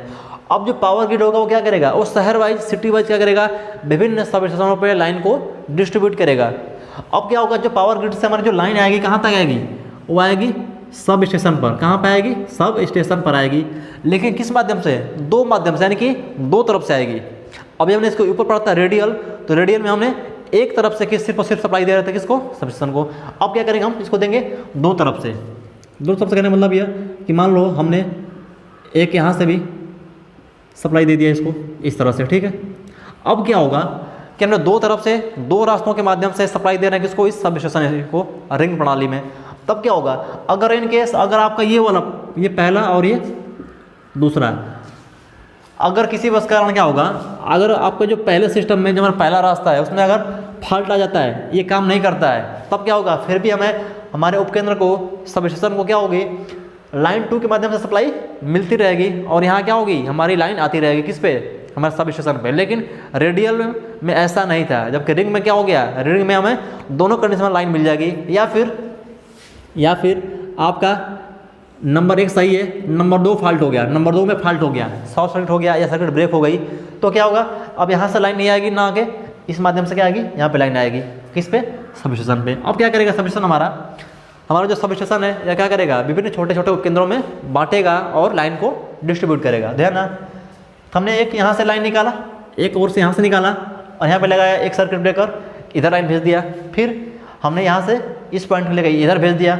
हमने, फिर यहाँ भेज दिया। यानी कि आप चाहो तो यहाँ से हमने क्या किया, यहाँ से हमने कई भागों में लाइन को डिस्ट्रीब्यूट कर दिया, एरिया वाइज, क्षेत्र के हिसाब से हमने कई जगह लाइन को ट्रांसमिट कर दिया। तो रेडियल में और रिंग प्रणाली में क्या अंतर है, तो रेडियल में हम सिर्फ और सिर्फ पावर सिस्टम के माध्यम से क्या करेंगे, सब स्टेशन को एक ही रास्ता से सप्लाई देंगे।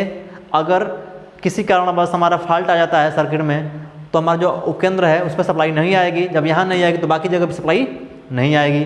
और बात करें रिंग प्रणाली की, रिंग सिस्टम की, इसमें क्या होगा, दो रास्ते से दो तरीके से हम क्या करेंगे, सप्लाई देते हैं सब स्टेशन को। और यहाँ हमारी अगर एक लाइन खराब हो जाती है तभी हमारी दूसरी क्या होगी, सप्लाई देती रहेगी, और बाकी जगह हमारी सरकारी जो सप्लाई है वो इंटरप्टेड नहीं होगी, बाधित नहीं होगी। ये काम हमारा होता है रिंग प्रणाली में, ठीक है। अब नेक्स्ट पॉइंट पर चलते हैं।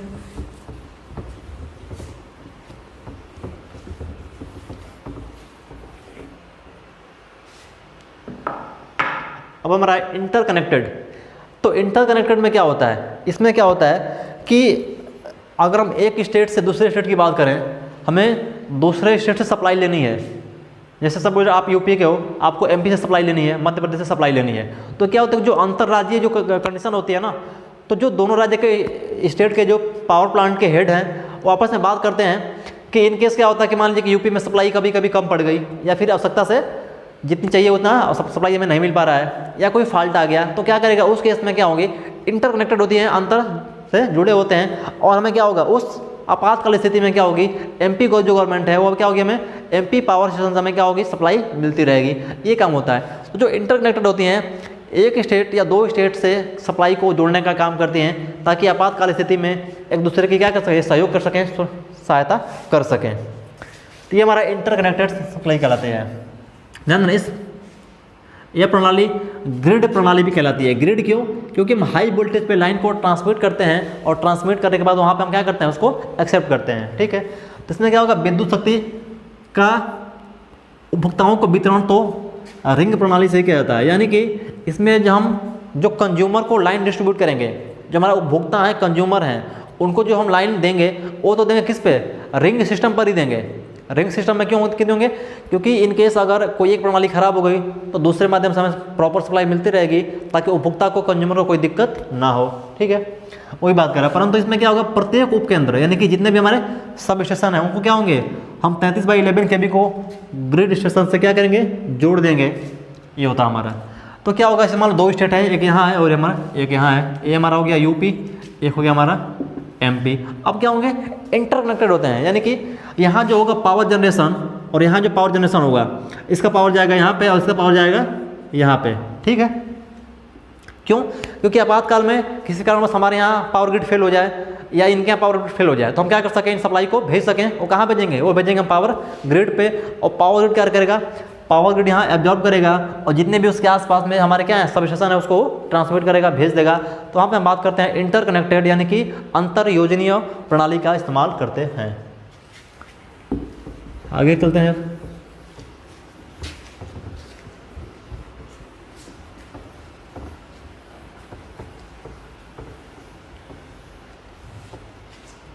यहाँ ध्यान देना डायग्राम के माध्यम से। ये हमारा S1 और S2 यानी कि दो स्टेट हैं। तो ये हमारा क्या है, ये हमारा क्या है, सब स्टेशन या पावर ग्रिड कह लो, ठीक है, पावर ग्रिड कह लो। तो क्या होगा, हमने ये मान लो ये यूपी है और ये आपका मान लो MP है, कोई भी दो स्टेट, कोई दिक्कत नहीं है।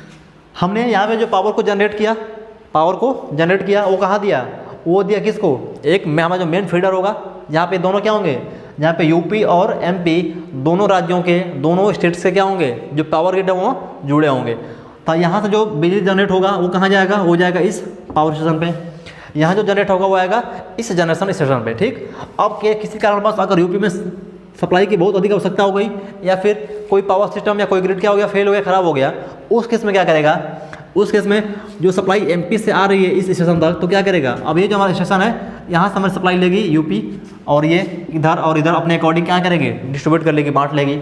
या फिर अगर MP का खराब हो जाए, यूपी का ठीक है, तो ये जो सप्लाई आएगी यहाँ पे, तो ये क्या करेगा, अब यहाँ सप्लाई हमारी आगे की ओर पास कर देगा। तो ये होता है, ठीक है, ध्यान यहाँ पर लिख रखा है, यदि एक राज्य के कुछ विद्युत उत्पादन केंद्रों में किन्हीं कारणवश क्या हो जाए, ब्रेकडाउन हो जाए, तो अन्य राज्यों से प्राप्त विद्युत शक्ति को हम वितरण व्यवस्था चालू रखती है।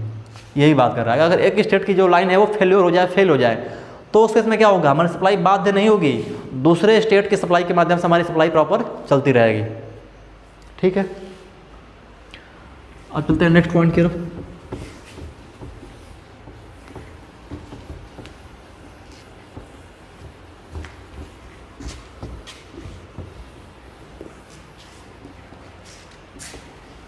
अब बात करते हैं बस बार प्रणाली के आधार पे। तो हमारा पहला है सिंगल बस बार प्रणाली, सिंगल बस बार। तो मैं बताया था बस बार क्या होता है, बस बार एक ऐसा कंडक्टर होता है जिसकी आकृति या तो क्या होगी, वृत्ताकार या तो फिर आयताकार हो सकती है, और किसका बना होता है, वो बना होता है कॉपर का या फिर एल्युमिनियम का, लेकिन सबसे अधिक मात्रा में हम एल्युमिनियम के बस बार का इस्तेमाल करते हैं, ठीक है। बस बार क्या करता है कि बस बार सप्लाई को कनेक्ट करता है और वहाँ से कई भागों में लाइन को डिस्ट्रीब्यूट करता है, बांटता है, ये काम हमारा बस बार होता है। या फिर ये कह सकते हो कि एक बस बार से आप ढेर सारे कनेक्शन कर सकते हो, एक बस बार से आप कई सारे कनेक्शन पॉइंट ले सकते हो, ये होता है। तो देखना ये हमारा क्या है, सिंगल बस बार। तो ये जो हमारा लाइन है ना, ये हमारा क्या है, यही हमारी बस बार है, लिख रखा है एकल बस। ये हमारा क्या है, ये हमारा दोनों क्या है, जनरेटिंग स्टेशन है, क्या है, जनरेटिंग स्टेशन है। ये मान लो A और ये मान लो B, ठीक है। यहाँ से भी लाइन जो हमारी बिजली जनरेट हुई वो कहाँ चली आई, वो चली आएगी बस बार पे। यहाँ पे जो जनरेट होगी बिजली वहाँ चली आएगी बस बार के माध्यम से, ठीक। अब इसको जैसे हम कनेक्ट करेंगे, किसको, इसको जैसे हम कनेक्ट करेंगे तो दोनों माध्यम से क्या होगी, A और B दोनों जगह जो बिजली जनरेट हो रही है वो चली आएगी हमारी बस बार पे।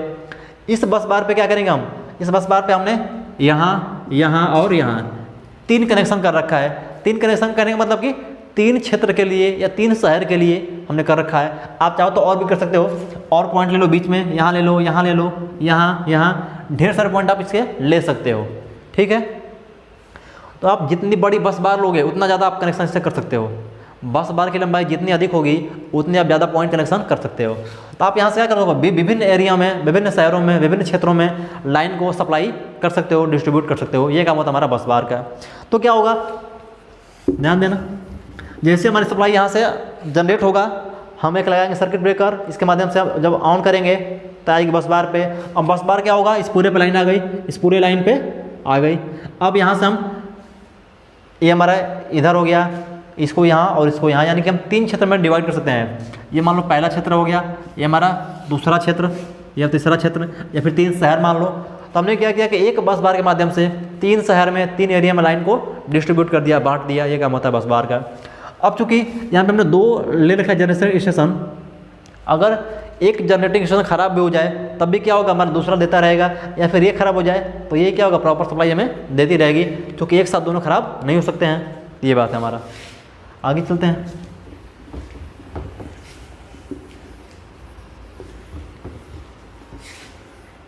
अगला हमारा है सेक्शनलाइज्ड, यानी कि सेक्शनलाइज्ड सिंगल बस बार सिस्टम। यहाँ भी क्या है, हमारा जो बस बार लगा वो सिंगल बस बार है। ये हमारा सिंगल बस बार है, ये भी हमारा क्या है, सिंगल बस बार है। लेकिन क्या है, इन दोनों के बीच में हमने एक सर्किट ब्रेकर यानी कि सिबिल लगा रखा है, जो क्या करेगा, इन दोनों बस बार को आपस में कनेक्ट करने का, जोड़ने का काम करेगा। ठीक है, यहाँ पे मान लो हमारा ए और ये बी जनरेटिंग स्टेशन है जहाँ बिजली भी हम जनरेट कर रहे हैं। यहाँ भी मान लो ए और बी, ये हमारे दोनों क्या हैं, जनरेटिंग स्टेशन है जहाँ पे बिजली को हम जनरेट कर रहे हैं, उत्पन्न कर रहे हैं। अब यहाँ से क्या होगा, हम जैसे उसको ऑन करेंगे सप्लाई हमारी यहाँ आएगी। यहाँ के आने के बाद क्या होगा, यहाँ से हम दो भागों में डिवाइड कर सकते हैं, या चाहो तो आप एक और लगा लो, आप चाहो तो एक और लगा लो भाई, कोई दिक्कत वाली बात नहीं है। हमने एक और से भी लगा लिया सर्किट ब्रेकर, और फिर क्या किया हमने, एक और भाग में हमने डिवाइड कर लिया। तो आप चाहो तो एक बस बार से जितने पॉइंट बने होंगे उतने पॉइंट कनेक्शन कर सकते हो। तो ये लाइन क्या होगी, बस बार क्या होगा कि एक सप्लाई एक वायर के माध्यम से हम क्या करेंगे, कई सारे कनेक्टिंग पॉइंट ले सकते हैं और कई एरिया में, कई भागों में लाइन को हम डिस्ट्रीब्यूट कर सकते हैं। अब यहाँ भी इस प्रकार से लाइन आती रहेगी। अब जो हमारे जो बीच वाला सर्किट ब्रेकर है, सेक्शन वाइज मतलब क्या, सेक्शन वाइज है। अगर हमें क्या करना है, अगर हमारा क्या होगा कि इनकेस अगर मान लो यहाँ से क्या होगी, इस जो दोनों हमारा ये वाला सिस्टम है ए और बी जो हमारा ये दोनों जनरेटिंग स्टेशन है, अगर यहाँ से सप्लाई नहीं आ रही है किसी कारणवश खराब हो जाने के कारण या फॉल्ट के कारण, ये जो दोनों क्या हैं, इन दोनों के माध्यम से सप्लाई इस बस बार को नहीं मिल रही है। जब भाई सप्लाई इसको नहीं मिलेगी तो जब हमने ये कनेक्शन कर रखा है भाई 1 2 3 शहरों को, हमारे 3 शहर हैं 1 2 3, तो क्या होगा, यहाँ पे सप्लाई नहीं आएगी तो क्या होगा, पूरा तो दिक्कत हो जाएगी ना। तो हम क्या करेंगे, और यहाँ सप्लाई आ रही है, यहाँ भी आ रही है, तो हम क्या करेंगे, सप्लाई भाई यहाँ आएगी। इसके बाद हम इसको क्या करेंगे, इसको कनेक्ट कर देंगे। जो सप्लाई आएगी यहाँ से तो वो कहाँ चली जाएगी, वो यहाँ से होके इस सर्किट ब्रेकर में, और यहाँ से होके इसके माध्यम से इस बस बार में, और इस बस बार से यहाँ आ जाएगी और यहाँ आ जाएगी।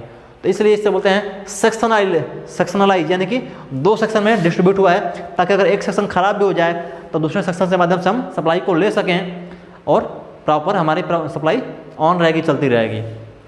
आई बात समझ में। तो ये हमारा क्या है, सेक्शनलाइज बस बार है।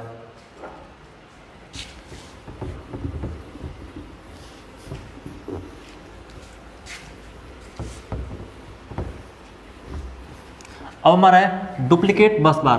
अभी तक जो हमें सप्लाई दिक्कत हो रही थी वो मान लो कहाँ से आ रही थी, वो हमें दिक्कत हो रही थी जनरेटिंग स्टेशन से, यानी कि जहाँ पे हम जनरेट कर रहे हैं उसके बाद अगर कोई फॉल्ट आता है तो हमारी सप्लाई नहीं पहुँच पा रही थी, कहाँ तक, बस बार तक नहीं पहुँच रही थी, तो हमने उसका यूज़ कर रहा था। अब क्या है कि अगर मान लो कि हम यहाँ पे 2 बस बार यूज़ करेंगे, एक मेन बस बार और एक हमारा स्पेयर यानी कि सेकेंडरी बस बार, प्राइमरी और सेकेंडरी, मेन और स्पेयर।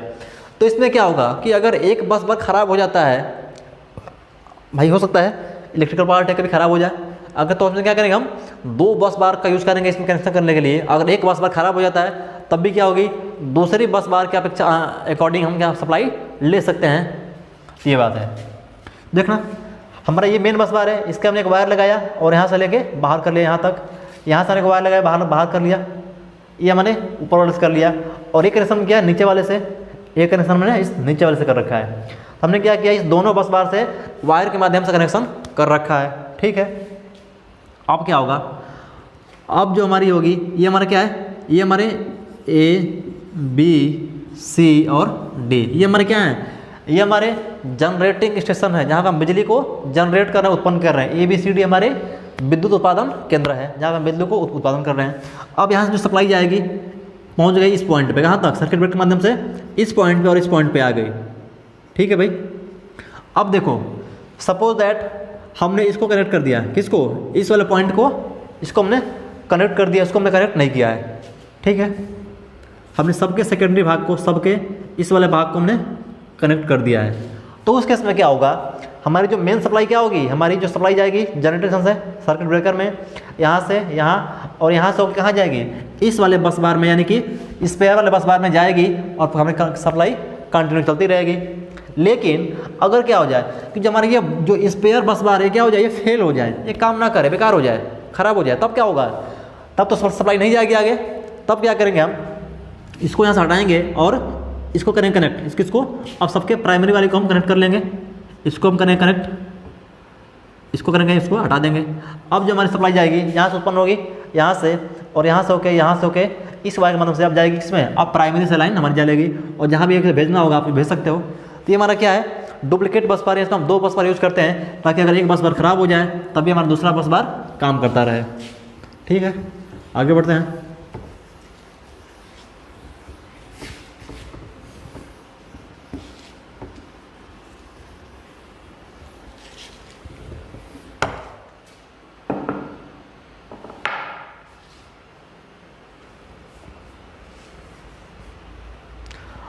अब आते थे विद्युत शक्ति वितरण प्रणाली संबंधित विभिन्न पद। तो जब विद्युत को वितरित करते हैं, डिस्ट्रीब्यूट करते हैं, तो कौन कौन से टर्म, कौन कौन से पद आते हैं, उनके बारे में थोड़ा सा हम देख लेते हैं कि कब लोड अधिक होगा तो क्या होगा, कब कितना कितना लोड आता है। तो पहले बात कर रहे हैं मैक्सिमम डिमांड। मैक्सिमम डिमांड तो जो हमारे जितने भी सब स्टेशन हैं, जितने भी हमारे उपकेंद्र हैं, तो उन पर कितना लोड आ रहा है, कितना डिमांड आ रहा है, यानी जितने कंज्यूमर हैं हमारे, कंज्यूमर के अकॉर्डिंग कितना लोड आएगा, जो डिमांड आएगा उसको क्या बोलेंगे हम, मैक्सिमम डिमांड बोलेंगे।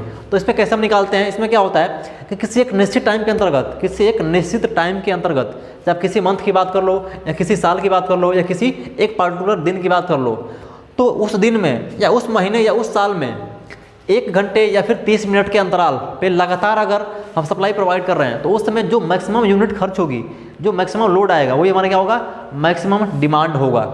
कह रहा है एमडी यानी कि मैक्सिमम डिमांड एक निश्चित समय के अंतर्गत क्या है, एक किसी विशेष टाइम हो या निश्चित टाइम हो, वो 1 महीना हो सकता है, 1 साल हो सकता है या फिर 1 दिन भी हो सकता है।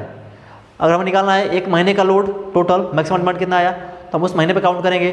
हमें निकालना है 1 साल का पूरेगा, तो उस 1 साल में कितना मैक्सिमम लोड गया उसको हम काउंट करेंगे। हम बात करें 1 दिन की, तो उस 1 दिन में हम जो कंटिन्यू जो सप्लाई दे रहे हैं, तो उस कंटिन्यू सप्लाई के अंतर्गत मैक्सिमम लोड कितना पहुंचा है उसको हम बात करेंगे मैक्सिमम डिमांड की। तो वही कह रहा है कि किसी महीने के लिए उच्चतम मांग उस माह के में लगातार 30 मिनट तक क्या हो दौरान आपूर्ति की गई किलोवाट घंटे की सबसे बड़ी संख्या होगी, वही हमारी क्या होगी, मैक्सिमम डिमांड होगी। यानी कि हम एक निश्चित टाइम के अंतर्गत जितने टाइम तक लगातार आप सप्लाई कर रहे हैं, उस दौरान जो मैक्सिमम यूनिट खर्च हो रही हैं, जो मैक्सिमम डिमांड आ रहा है, उसी को हम क्या बोलेंगे, मैक्सिमम डिमांड कहेंगे।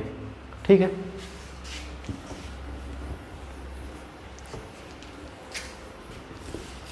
अब हमारा औसत मांग यानी कि एवरेज डिमांड, तो यहाँ से ध्यान रखना, यहाँ से फार्मूला डायरेक्ट पूछ लेता है आप लोगों से। फार्मूला बहुत पूछता है कि एवरेज डिमांड का फार्मूला क्या होगा, लोड फैक्टर का फार्मूला क्या होगा, सारे अभी आगे आएंगे।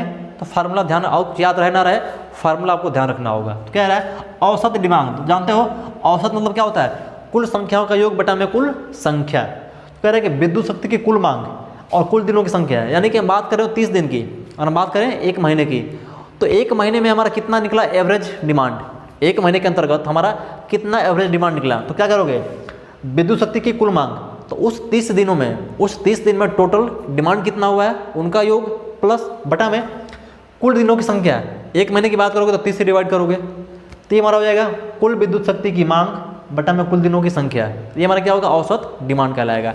यानी कि आप 1 महीने में कितनी बिजली खर्च कर रहे हो, उसका टोटल कितना डिमांड हुआ है वो, प्लस 1 महीने में यानी कि 30 दिन डिवाइड कर दोगे, जो आपका भागफल आएगा वही क्या होगा, आपका औसत यानी कि एवरेज डिमांड कहलाएगा। अब देखेंगे लोड फैक्टर। लोड फैक्टर, तो लोड फैक्टर क्या होगा, हिंदी में कहते हैं भार गुणक, हिंदी में कहते हैं भार गुणक। तो लोड फैक्टर क्या होता है कि एक निश्चित टाइम के अंतर्गत, एक निश्चित टाइम के अंतर्गत जो ना मैक्सिमम डिमांड होगा, यानी कि जो टोटल कनेक्टेड लोड होगा, कुल भार मतलब क्या, टोटल कनेक्टेड लोड, यानी कि जितने कंज्यूमर हैं, जितने उपभोक्ता हैं जो कनेक्ट हुए हैं हमारे सप्लाई लाइन से, वो कह रहे हो उनके पास कितना भार है, उसका योग बटा में दी गई समयावधि में उच्चतम भार यानी कि मैक्सिमम डिमांड। यानी कि कनेक्टेड लोड यानी कि जितने लोड कनेक्टेड है हमारे सब स्टेशन से, उन सभी का योग बटा में दिए गए टाइम के अंतर्गत, अगर 1 महीने की बात करें तो 30 दिन, और नहीं तो 1 हफ्ते की बात करो तो 7 दिन की लोगे आप, 1 साल की बात करोगे तो पूरे 12 महीने के आप कंज्यूम करोगे, या फिर 1 दिन की बात कर लो, तो जो टाइम दिया रहेगा उसके अकॉर्डिंग हम कर लेंगे, सबके लिए अलग अलग होगा। तो कह रहा है कि कुल भार यानी कि जो भी हमारे डिस्ट्रीब्यूटर जुड़े हुए हैं, जितने हमारे कंज्यूमर जुड़े हुए हैं, उन सबका टोटल योग बटा में एक दी गई समयावधि में उच्चतम भार यानी टोटल जो लोड होगा उनका जो रेशियो होगा वही क्या होगा हमारा, वही हमारा लोड फैक्टर कहलाएगा, भार गुणक कहलाएगा। तो इसका फार्मूला ध्यान रखना लोड फैक्टर का। अब चलते हैं नेक्स्ट पॉइंट की तरफ।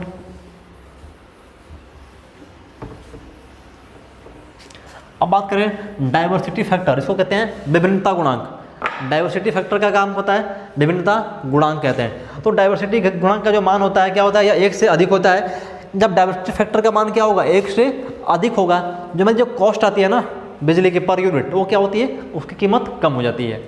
तो कह रहा है कि विद्युत प्रणाली के विभिन्न उपभोक्ताओं की व्यक्तिगत मांग, यानी कि जो हमारे जितने भी उपभोक्ता हैं उनकी अधिकतम मांग जो पार्टिकुलर है, प्लस उनका योग बटा में पूरी प्रणाली की अधिकतम मांग।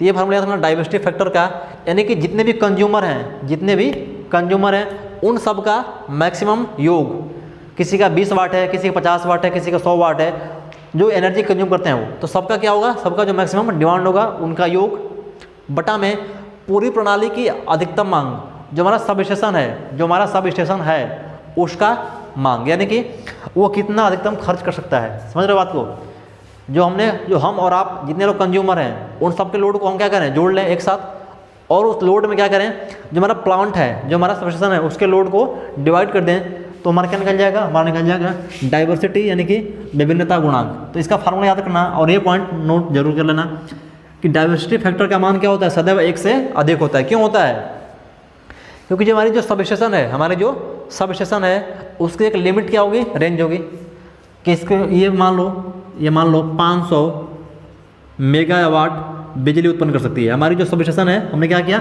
हमने जानते हैं कि हमारी जो पावर स्टेशन है वो मैक्सिमम क्या करेगी, मैक्सिमम 500 मेगावाट तक बिजली को जनरेट करेगी। तो उसका तो फिक्स है भाई।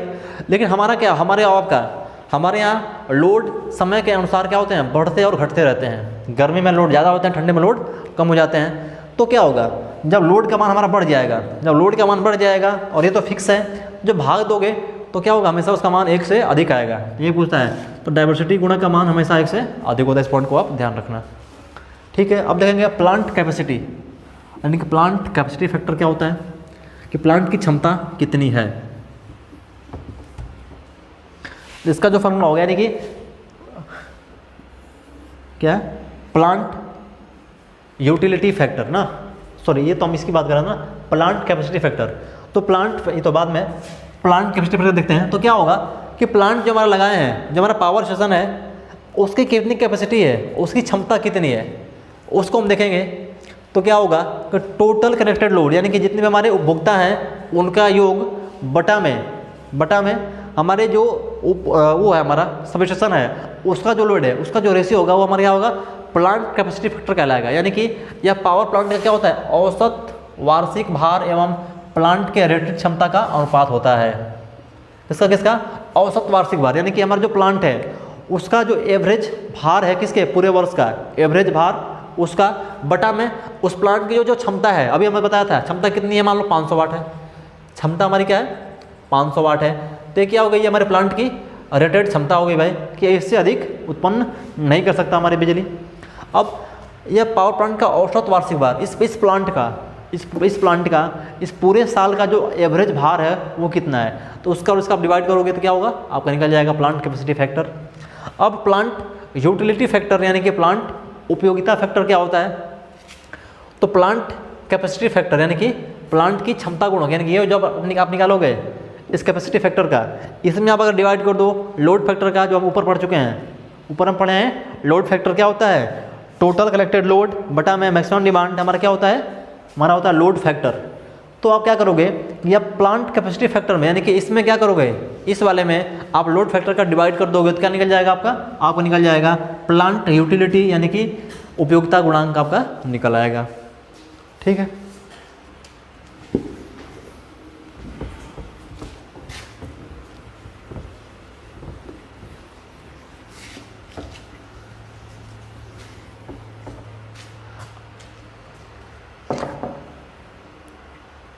अब बात करेंगे शक्ति प्रणाली में दोष, यानी कि पावर सिस्टम में क्या क्या दोष हो सकते हैं। तो पहला हमारा यांत्रिक दोष, यानी कि मैकेनिकल दोष।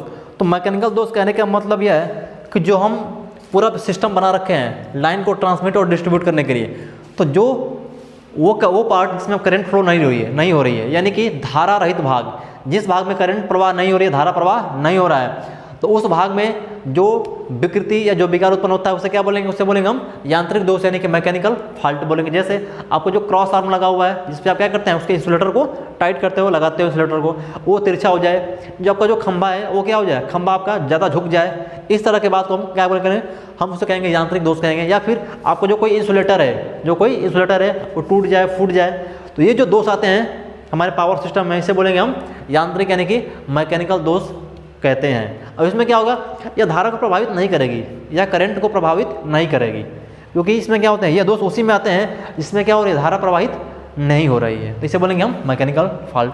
अब नंबर सेकंड हमारा इलेक्ट्रिकल फॉल्ट यानी कि विद्युत दोष। तो यह दोष किसमें होगा, यह दोष उसमें देखने को मिलेगा जिस पार्ट में, जिस भाग में विद्युत धारा प्रवाहित हो रही है। जैसे आपका ओवरहेड लाइन हो गया, जो आप वायर लेके जाते हो उसमें हो सकता है आपका वायर क्या हो जाए, टूट जाए यानी ओपन सर्किट हो जाए, या फिर शॉर्ट सर्किट हो जाए, या फिर आपका क्या हो जाए, ग्राउंडेड हो जाए। ये चीज़ें देखने को मिलती है किसमें, हम कंडक्टिंग पार्ट में जहाँ पे धारा प्रवाहित हो रही है, ये उस भाग में हमें मिलता है देखने को। अब पहले हम बात करेंगे ओपन सर्किट दोष। तो ओपन सर्किट दोष कहने का मतलब यह कि इसमें क्या होगा, इसमें जो हमारे जो वायर हैं इनके बीच जो कनेक्शन है टूट जाएंगे। अब कैसे टूट सकते हैं, या तो आपके क्या हो, तनाव ज़्यादा हो, दो खंभों के बीच, वायर के बीच तनाव ज़्यादा होगा तो क्या होगा, वायर खींच के टूट जाएगा। या फिर किसी कारणवश क्या हो जाए कि जो आपने ज्वाइंट कर रखा है वो ज्वाइंट क्या हो जाए, खुल जाए। आपने दो जगह ज्वाइंट कर रखा है वायर का, वो ज्वाइंट क्या हो जाए, खुल जाए। ये जो समस्या आएंगी इसे बोलेंगे हम ओपन सर्किट फॉल्ट यानी कि खुला दोष परिपथ या खुले परिपथ दोष। इसमें क्या होगी, करंट प्रवाह नहीं होगी, करंट का क्या होगा, ब्रेक हो जाएगा, ठीक है।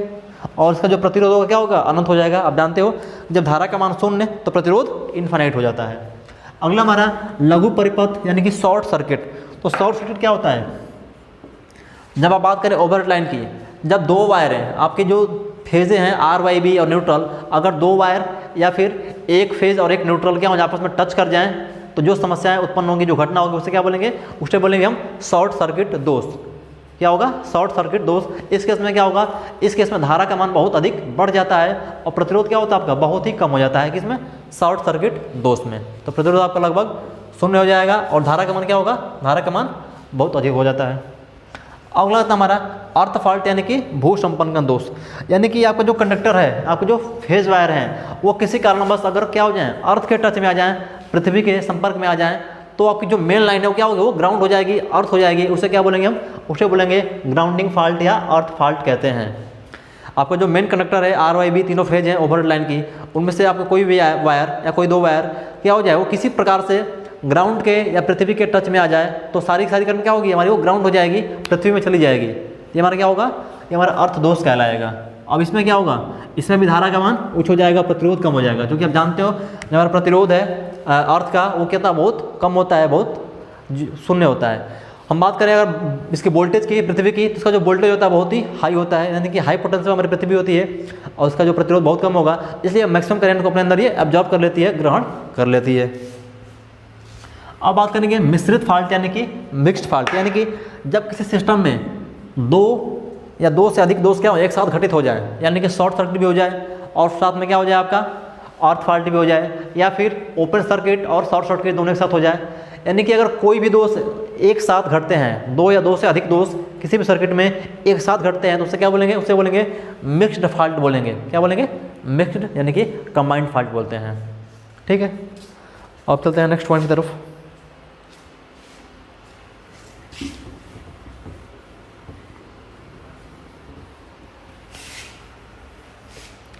अब विद्युत वितरण प्रणाली में प्रयुक्त सहायक युक्तियाँ, जो हमारा डिस्ट्रीब्यूशन सिस्टम है उसमें कौन कौन सी हम सहायक यानी कि यूज करते हैं ऑक्सिलरी तौर पे।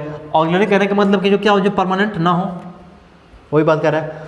तो पहला हमारा इसमें क्या होते हैं, कई प्रकार की सुरक्षा युक्तियाँ प्रयोग की जाती हैं। तो हम चूँकि बात करें किसकी, सहायक युक्ति की, जो क्या करें कि हमारे ओवरहेड लाइन में क्या करें, जो फॉल्ट आती है उनको दूर करने के लिए हम जो युक्ति यूज़ करें उसे क्या बोलेंगे, उसे बोलेंगे सहायक युक्ति, जो क्या करें, या फिर प्रोटेक्टिव युक्ति बोलेंगे। तो बात करेंगे इसमें पहला हमारा त्वरित ग्राही यानी कि लाइटनिंग अरेस्टर। बात करेंगे लाइटनिंग अरेस्टर की। तो लाइटनिंग अरेस्टर क्या होता है, सबने सुना होगा लाइटनिंग अरेस्टर।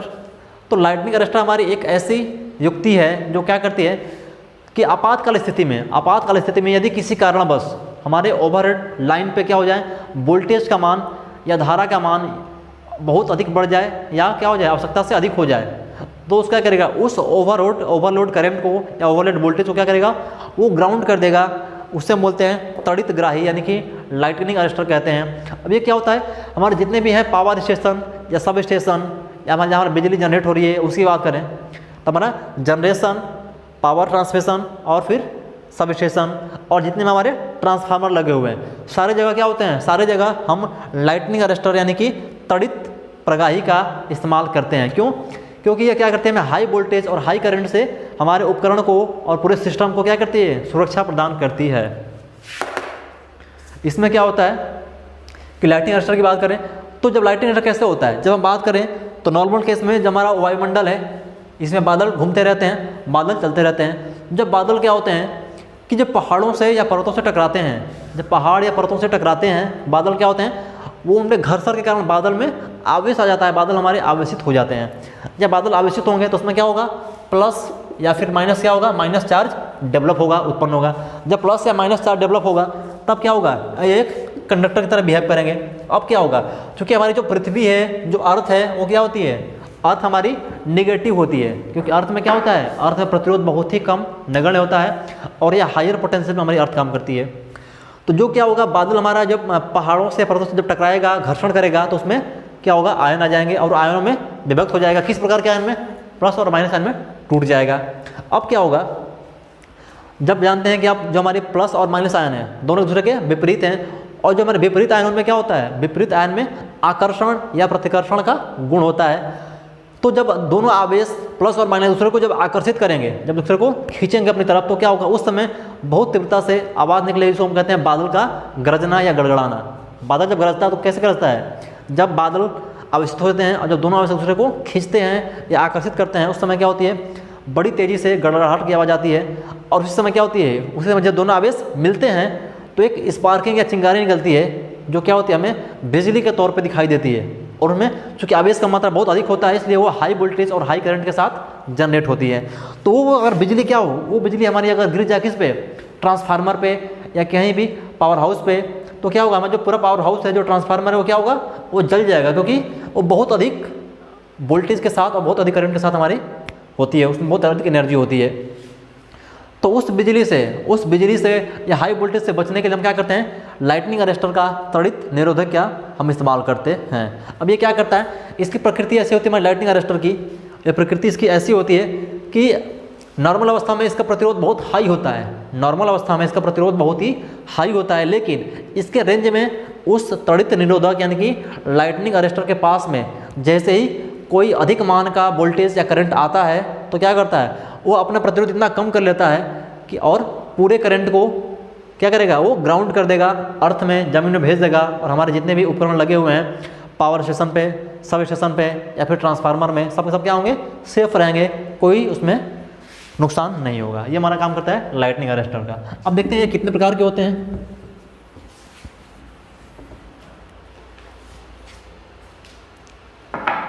पहला हमारा हॉर्न गैप। हॉर्न गैप कहने का मतलब यह कि इसमें हम दो पैरेलल यानी कि दो समांतर चालक का प्रयोग करते हैं। हॉर्न गैप में हम दो समांतर चालक का प्रयोग करते हैं। क्योंकि इसकी आकृति क्या होती है, इसकी आकृति गाय या भैंस कह सकते हो आप, जानवर के सिंग के समान होती है। आप देखें ना सिंग गाय भैंस का, तो उसके समान इसकी आकृति होती है, इसलिए इसका नाम क्या पड़ गया, हॉर्न गैप। इसलिए इसका नाम पड़ गया हॉर्न गैप, क्योंकि इसकी आकृति हॉर्न यानी कि जो हमारे दोनों सिंग होते हैं गाय और भैंस के, उसके समान होती है। दो पैरेलल कंडक्टर होते हैं, इनके बीच में क्या होता है, थोड़ा सा एयर गैप होता है, एयर गैप होता है। ध्यान देना इस डायग्राम में, यहाँ समझेंगे इसके माध्यम से।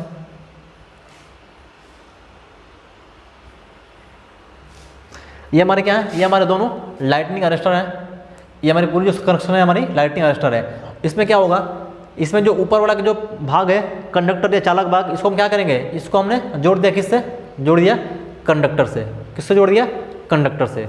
और जो हमारा ये वाला भाग क्या है, हमारा जो ये वाला भाग है साइड वाला, ये हमारा अलग है।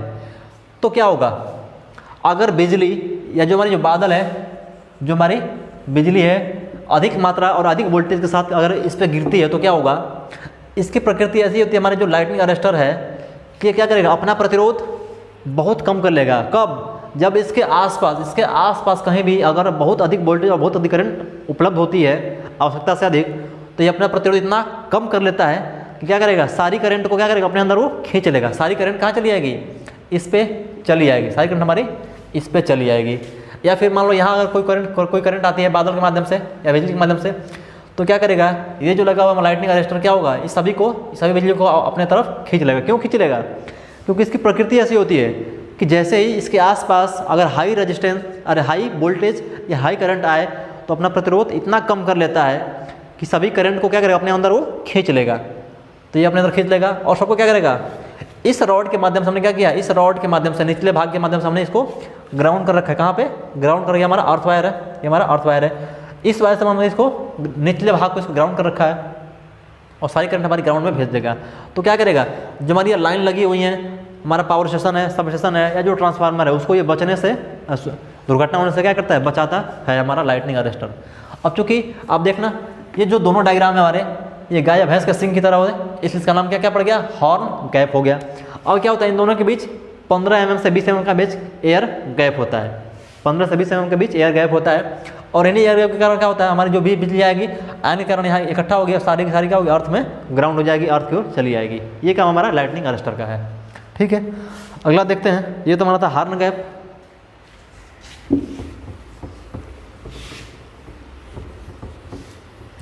अगला हमारा ऑक्साइड फिल्म तड़ित निरोधक, यानी कि ऑक्साइड फिल्म लाइटनिंग अरेस्टर।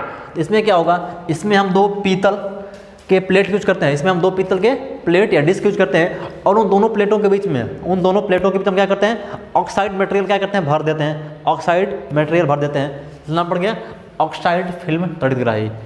क्योंकि हम क्या करेंगे, हमारा ये क्या है, देखो हमारा ये वाला भाग है और ये नीचे वाला भाग, दोनों क्या हमारे पीतल के भाग है। आप यहाँ देखना डायग्राम में, ये वाला पार्ट और जो नीचे वाला पार्ट है, ये जो प्लेट है ना, ये और ये प्लेट दोनों क्या हमारे, दोनों हमारे पीतल के बने होते हैं। और इन्हीं दोनों प्लेटों के बीच में जो हमारा ये वाला भाग है, ये वाला भाग है, ये क्या होता है, लेड परऑक्साइड, यानी कि PbO2 लेड परऑक्साइड माध्यम क्या करते हैं, इन दोनों प्लेटों के मध्य में भर देते हैं और इसके ऊपर क्या करते हैं, इसके ऊपर हम वार्निश की कोटिंग कर देते हैं। अब क्या होगा कि जैसे ही इसको हम क्या करेंगे, इसको हम कनेक्ट करेंगे सप्लाई लाइन से, तो क्या होगा कि इसके आसपास, इस लाइटनिंग अरेस्टर यानी कि ऑक्साइड फिल्म लाइटनिंग अरेस्टर के आसपास जितनी अधिक मात्रा में अगर कोई वोल्टेज या करंट अगर आती है, तो ये क्या करेगा कि यह अपने अंदर से सभी करंट को गुजरने देगा, यानी कि अपने अंदर के प्रतिरोध को एकदम से कम कर लेगा और सभी करंट को अपने अंदर से गुजरने देगा और कहाँ भेजेगा, और अर्थ में ग्राउंड कर देगा। फिर जैसे ही स्थिति सामान्य होगी, स्थिति नॉर्मल हो जाएगी, तब क्या करेगा, यह अपने प्रतिरोध को इतना हाई कर लेगा कि क्या होगा, इसमें से कोई करंट प्रवाहित नहीं होगी। ठीक है, अब जो इसकी एक डिस्क होती है, इसकी एक रेटिंग होती है, तो जो हमारा एक डिस्क है वो कितना होता है, वो हमारा 300 वोल्ट पे काम करता है। हमारा जो एक डिस्क है वो मैक्सिमम 300 वोल्ट पे काम करता है। तो हमें और अधिक वोल्टेज पे काम करना है तो क्या करना पड़ेगा, हमें और ढेर सारे क्या करना पड़ेगा, डिस्क को सीरीज में ऐड करना पड़ेगा। हमें अगर हाई वोल्टेज पे और काम करना है तो इस प्रकार के डिस्क को, ढेर सारे डिस्क को हमें सीरीज में एक के ऊपर एक ऐड करना पड़ेगा। तो हमारा कहलाएगा ऑक्साइड फिल्म तड़ितग्राही। ये भी क्या करेगा कि बादल या फिर आसमानी बिजली को क्या करेगा, वो ग्राउंड करने का काम करता है। और जितने भी हमारे महंगे उपकरण है, ट्रांसफार्मर, सबस्टेशन, उनको सुरक्षा प्रदान करता है। ठीक है,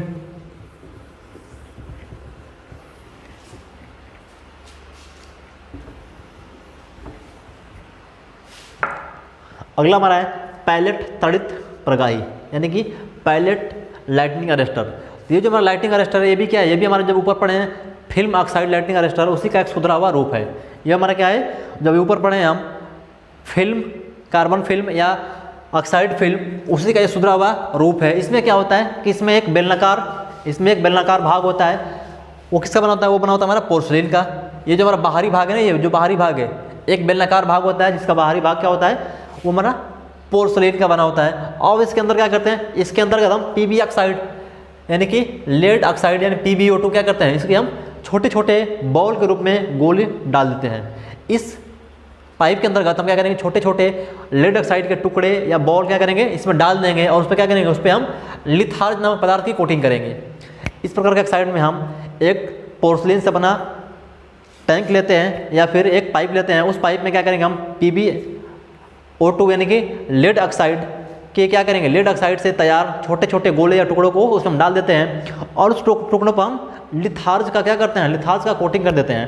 अब क्या हुए, अब ये हमारे बन गया। अब इसके दोनों ऊपरी भागों पर, दोनों ऊपर और नीचे दोनों भाग क्या करेंगे, हम पीतल की कैप लगा देते हैं। इस पूरे कंस्ट्रक्शन के ऊपर और नीचे दोनों तरफ हम क्या लगाएंगे, पीतल का कैप लगा देंगे। तो इसका जो ऊपरी भाग होगा ये जुड़ जाएगा किससे, हमारा ओवरहेड लाइन से, जो हमारी लाइन जा रही है ऊपर उससे एक जुड़ जाएगा। और एक जो नीचे वाला भाग है इसको हम कर देंगे ग्राउंड। तब क्या होगा, अगर किसी कारणवश इस पे ये हमारी ओवरहेड लाइन पे अगर बिजली गिरती है या कोई बहुत अधिक वोल्टेज करंट आती है तो क्या करेगा, इस जो हमारा लाइटिंग अरेस्टर है इसका प्रतिरोध क्या होगा, इतना कम हो जाएगा, इतना कम हो जाएगा कि यह क्या करेगा, इस सारी बिजली को क्या करेगा, इस माध्यम से अपने अंदर से गुजारेगा और कहाँ भेज देगा, और सीधे ग्राउंड कर देगा, अर्थ में भेज देगा। अब जैसे ही हमारी आसमानी बिजली क्या हो जाएगी, खत्म हो जाएगी, तो इसका प्रतिरोध क्या हो जाएगा, इसका प्रतिरोध इतना हाई हो जाएगा कि इसमें से कोई करंट प्रवाहित नहीं होगी। ठीक है, नहीं तो क्या होगा कि जो हमारी जो मेन लाइन है ना, ये वाली हमारी जो मेन लाइन है, अगर सभी क्या होगी, सबकी करंट इसमें आ जाएगी तो क्या होगा, हमें कभी करंट मिलेगा ही नहीं, कंज्यूमर को कभी कोई करंट मिलेगी नहीं मिलेगी। क्योंकि जब सारी करंट ग्राउंड हो जाएगी, अर्थ हो जाएगी, तो कंज्यूमर को कोई करंट नहीं मिलेगी, कोई वोल्टेज नहीं मिलेगा। तो क्या फ़ायदा हमारा इस लगाने का लाइटिंग अरेस्टर का, कोई फ़ायदा नहीं होता। तो जो कि इसकी प्रकृति ऐसी होती है कि जैसे ही इसके आसपास हाई वोल्टेज या हाई करंट आता है तो इसकी प्रकृति ऐसी होती है कि अपने प्रतिरोध को बहुत कम कर लेता है और सभी करंट को ग्राउंड कर देता है। और जैसे ही सारी वोल्टेज या करंट जो अधिक मान की थी वो ख़त्म होती हैं, तब इसके अंदर का जो प्रतिरोध होता है बहुत ही हाई हो जाएगा। और जब इसके अंदर का प्रतिरोध हाई हो जाएगा तो ये जो करंट हमारी मेन लाइन के अंदर नहीं आएगी और हमारी कहाँ चली जाएगी, आगे चलती रहेगी। ठीक है,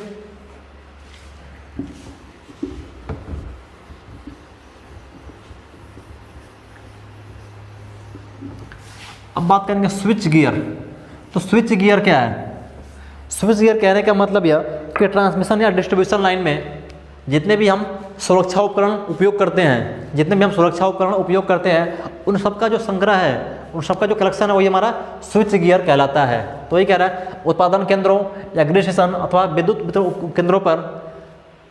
केंद्रों पर क्या होगी, विद्युत धारा प्रवाह को चालू या बंद करने वाली या फिर जो हमारे सेफ्टी डिवाइसेज हैं उन सबका जो हमारा जो कलेक्शन होता है, जो एक संग्रह होता है, उसी को क्या बोलते हैं, उसी को बोलते हैं स्विच गियर बोलते हैं। तो ये है बंद करने वाली प्रयोग की जाने वाली युक्तियाँ स्विच गियर कहलाती हैं।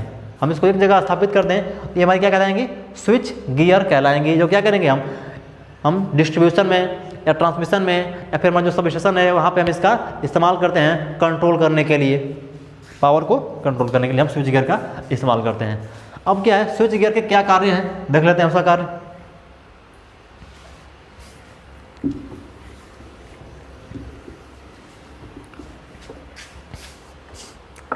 पहला कह रहा है कि विद्युत उपकरणों को सुरक्षा प्रदान करना। मैंने बताया कि जितने भी सुरक्षा उपकरण हैं उन सबको हम एक जगह इंस्टॉल कर दें, लगा दें, तो जो पूरा कम्बिनेशन होगा वो क्या कहलाएगा, हमारा स्विच गियर कहलाएगा। तो क्या काम करेगा, ये विद्युत उपकरणों को सुरक्षा प्रदान करने का काम करता है हमारा स्विच गियर।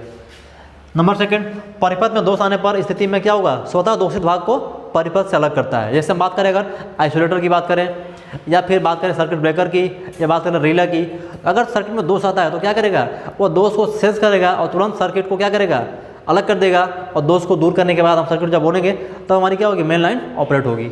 यही बात कह रहा है। नंबर थर्ड, लघु परिपथ के समय परिपथ को सुरक्षा प्रदान करना, यानी कि शॉर्ट सर्किट होती है। शॉर्ट सर्किट कहने का मतलब यह कि जब दो लाइव वायर या दो फेज तार आपस में टच होते हैं या जब एक फेज और एक न्यूट्रल आपस में टच होते हैं तो उससे बोलेंगे हम शॉर्ट सर्किट। उसमें क्या होगी, धारा का मान बहुत अधिक हो जाता है, तो उसके सुरक्षा के लिए हम इसका इस्तेमाल करते हैं।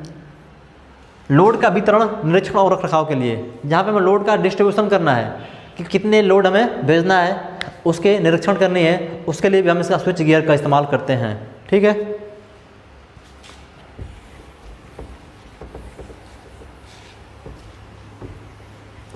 अब बात करेंगे आर्क।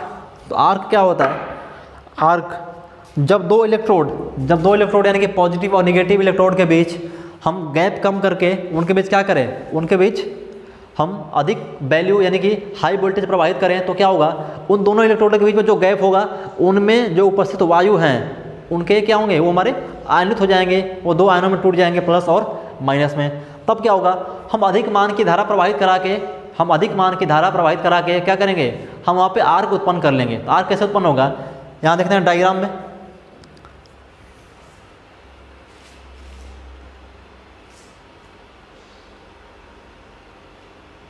ये हमारा दो कनेक्टर है, एक हमारा ये चालक है, ये हमारा एक चालक है। ये दोनों क्या है, इन दोनों के बीच हमने थोड़ा सा गैप रख रखा है, और जो हमारी जो गैप होगी ये होगी 10 से 15 mm, 10 से 15 mm की गैप होती है। क्योंकि कम गैप रहेगा तो क्या होगी कि इसके पास जो वायु मौजूद है, इसके आसपास जो वातावरण में जो एयर मौजूद हैं, तो क्या होगे, क्योंकि हमारी जो नॉर्मल अवस्था की बात करें तो वायु क्या होता है, विद्युत का कुचालक होता है, वो धारा का प्रवाह नहीं करता है। लेकिन हम क्या करें, अगर हाई वोल्टेज पे प्रवाहित करें, दोनों कंडक्टर के बीच अप्लाई करें, तो जो इसके बीच जो वायु उपस्थित हो क्या होगी, वो आयनित हो जाएगी, दो आयनों में टूट जाएगी। तो यहाँ पे क्या होगा, हमारा जो वायु होगी प्लस और माइनस आयन में डिस्ट्रीब्यूट हो जाएगी। अब क्या होगा, यदि हम अधिक मात्रा की करंट इस पर अप्लाई करेंगे, तब क्या होगा, जो करंट होगी या जो इलेक्ट्रॉन होंगे वो इस आयन के माध्यम से कहाँ होंगे, इस कंडक्टर पे पहुँचने का प्रयास करेंगे। जब पहुँचेंगे तो साथ में क्या होगा, जब ये दोनों आयन टकराएंगे तो यहाँ पे चिंगारी उत्पन्न होगी, जब चिंगारी उत्पन्न होगी तो यही क्या की, यही हमारा आर्क का रूप ले लेगी। अगर यदि हम बहुत अधिक करंट यानी कि हाई करंट का इस्तेमाल करते हैं तो जो चिंगारी होगी वो क्या होगी, एक आग का रूप ले लेगी, जिससे हम क्या बोलेंगे, जिससे हम कहेंगे आग का जनरेशन या हमारे आर्क क्या होगा, उत्पन्न हो जाएगा। तो यहाँ नोट कर लेना, ये बहुत हाई करंट पे यानी कि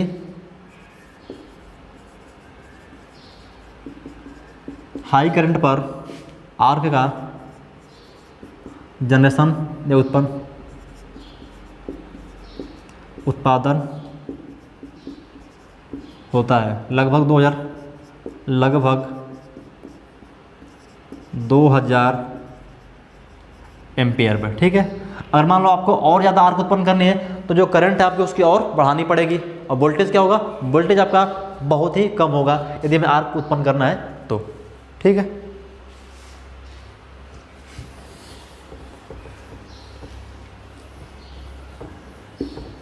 अब बात करेंगे क्वेचिंग। तो क्वेचिंग क्या है, क्वेचिंग एक ऐसी प्रक्रिया है, ऐसा प्रोसेस है जिसके माध्यम से हम क्या करेंगे, हम शीतलन के माध्यम से गर्म या अधिक तापमान वाली वस्तु से मेटल को ठंडा करने का जो प्रोसेस है वही हमारा क्या होती है, क्वेचिंग प्रक्रिया कहलाती है। तो क्वेचिंग एक ऐसा प्रक्रिया है जिसके माध्यम से शीतलन द्वारा एक उच्च तापमान वाली धातु को शीघ्रता से क्या करें, निम्न तापमान पर लाया जाए। यानी कि हम उच्च तापमान वाली धातु को निम्न तापमान पर लाने के लिए जिस शीतलन विधि का उपयोग करते हैं वो जो क्रिया होती है वो हमारी क्वेचिंग क्रिया कहलाती है। इस माध्यम से क्या करेंगे हम कि जो हमारा मेटल है जो हाई टेम्परेचर पे हीट है उसको हम क्या करेंगे, ठंडा करने का काम करेंगे क्वेचिंग के माध्यम से। ठीक है, ध्यान देना। अब क्वेचिंग हम क्या यूज़ कर सकते हैं, वायु, तरल बहुलक यानी कि तरल पदार्थ, तेल एवं पानी आदि माध्यम का उपयोग धातु को शीघ्रता से ठंडा करने के लिए हम क्या करते हैं। तो क्वेचिंग में हम बहुत अधिक तापमान पे जो हमारा मेटल गर्म होता है उसको ठंडा करते हैं, उसके लिए हम वायु को यूज़ करते हैं। तरल पदार्थ में जैसे आपका तेल हो गया, पानी आदि का हम इसका इस्तेमाल करते हैं इसको ठंडा करने में। इससे बात करें ट्रांसफार्मर की, तो ट्रांसफार्मर हम लगाते हैं कूलिंग युक्ति। तो कूलिंग करने का हम क्या होता है, जैसे हम वहाँ पर तेल लगाते हैं, तेल डालते हैं, जो क्या होता है हमारा सिंथेटिक ऑयल होता है, तो क्या करेगा वो ट्रांसफार्मर जो हीट जनरेट होता है उसमें जो क्षय होती है उसके कारण जो हमारा ट्रांसफार्मर हीट होता है उसको ठंडा करने के लिए हम तेल यूज़ करते हैं। हम उसके अंदर पानी भी यूज़ करते हैं, एक नली के अंतर्गत, एक पाइप के अंतर्गत लगा के, या फिर हम वायु शीतलन यानी कि प्राकृतिक वायु का भी इस्तेमाल करते हैं उसको ठंडा करने के लिए। तो विभिन्न प्रक्रिया है। अब जो हमारा ट्रांसफार्मर है उसके रेटिंग के अकॉर्डिंग यानी कि हाई रेटेड का है यानी कि बहुत अधिक पावर का है तो उसके लिए हम उसके अकॉर्डिंग हम तेल का इस्तेमाल करते हैं। अगर हमारा कम क्षमता का ट्रांसफार्मर है उसके लिए हम नॉर्मल यानी कि एयर का इस्तेमाल करते हैं उसको ठंडा करने के लिए। ये जो प्रक्रिया है यही हमारी क्वेचिंग है, जिसको हम ट्रांसफार्मर वगैरह में हीट को कम करने के लिए, ट्रांसफार्मर को ठंडा करने के लिए हम इसका इस्तेमाल करते हैं। ठीक है, तो आज की जो क्लास है आपकी यही खत्म होती है, फिर अगले क्लास में हम आपको नई वीडियो के साथ आएंगे। Thank you.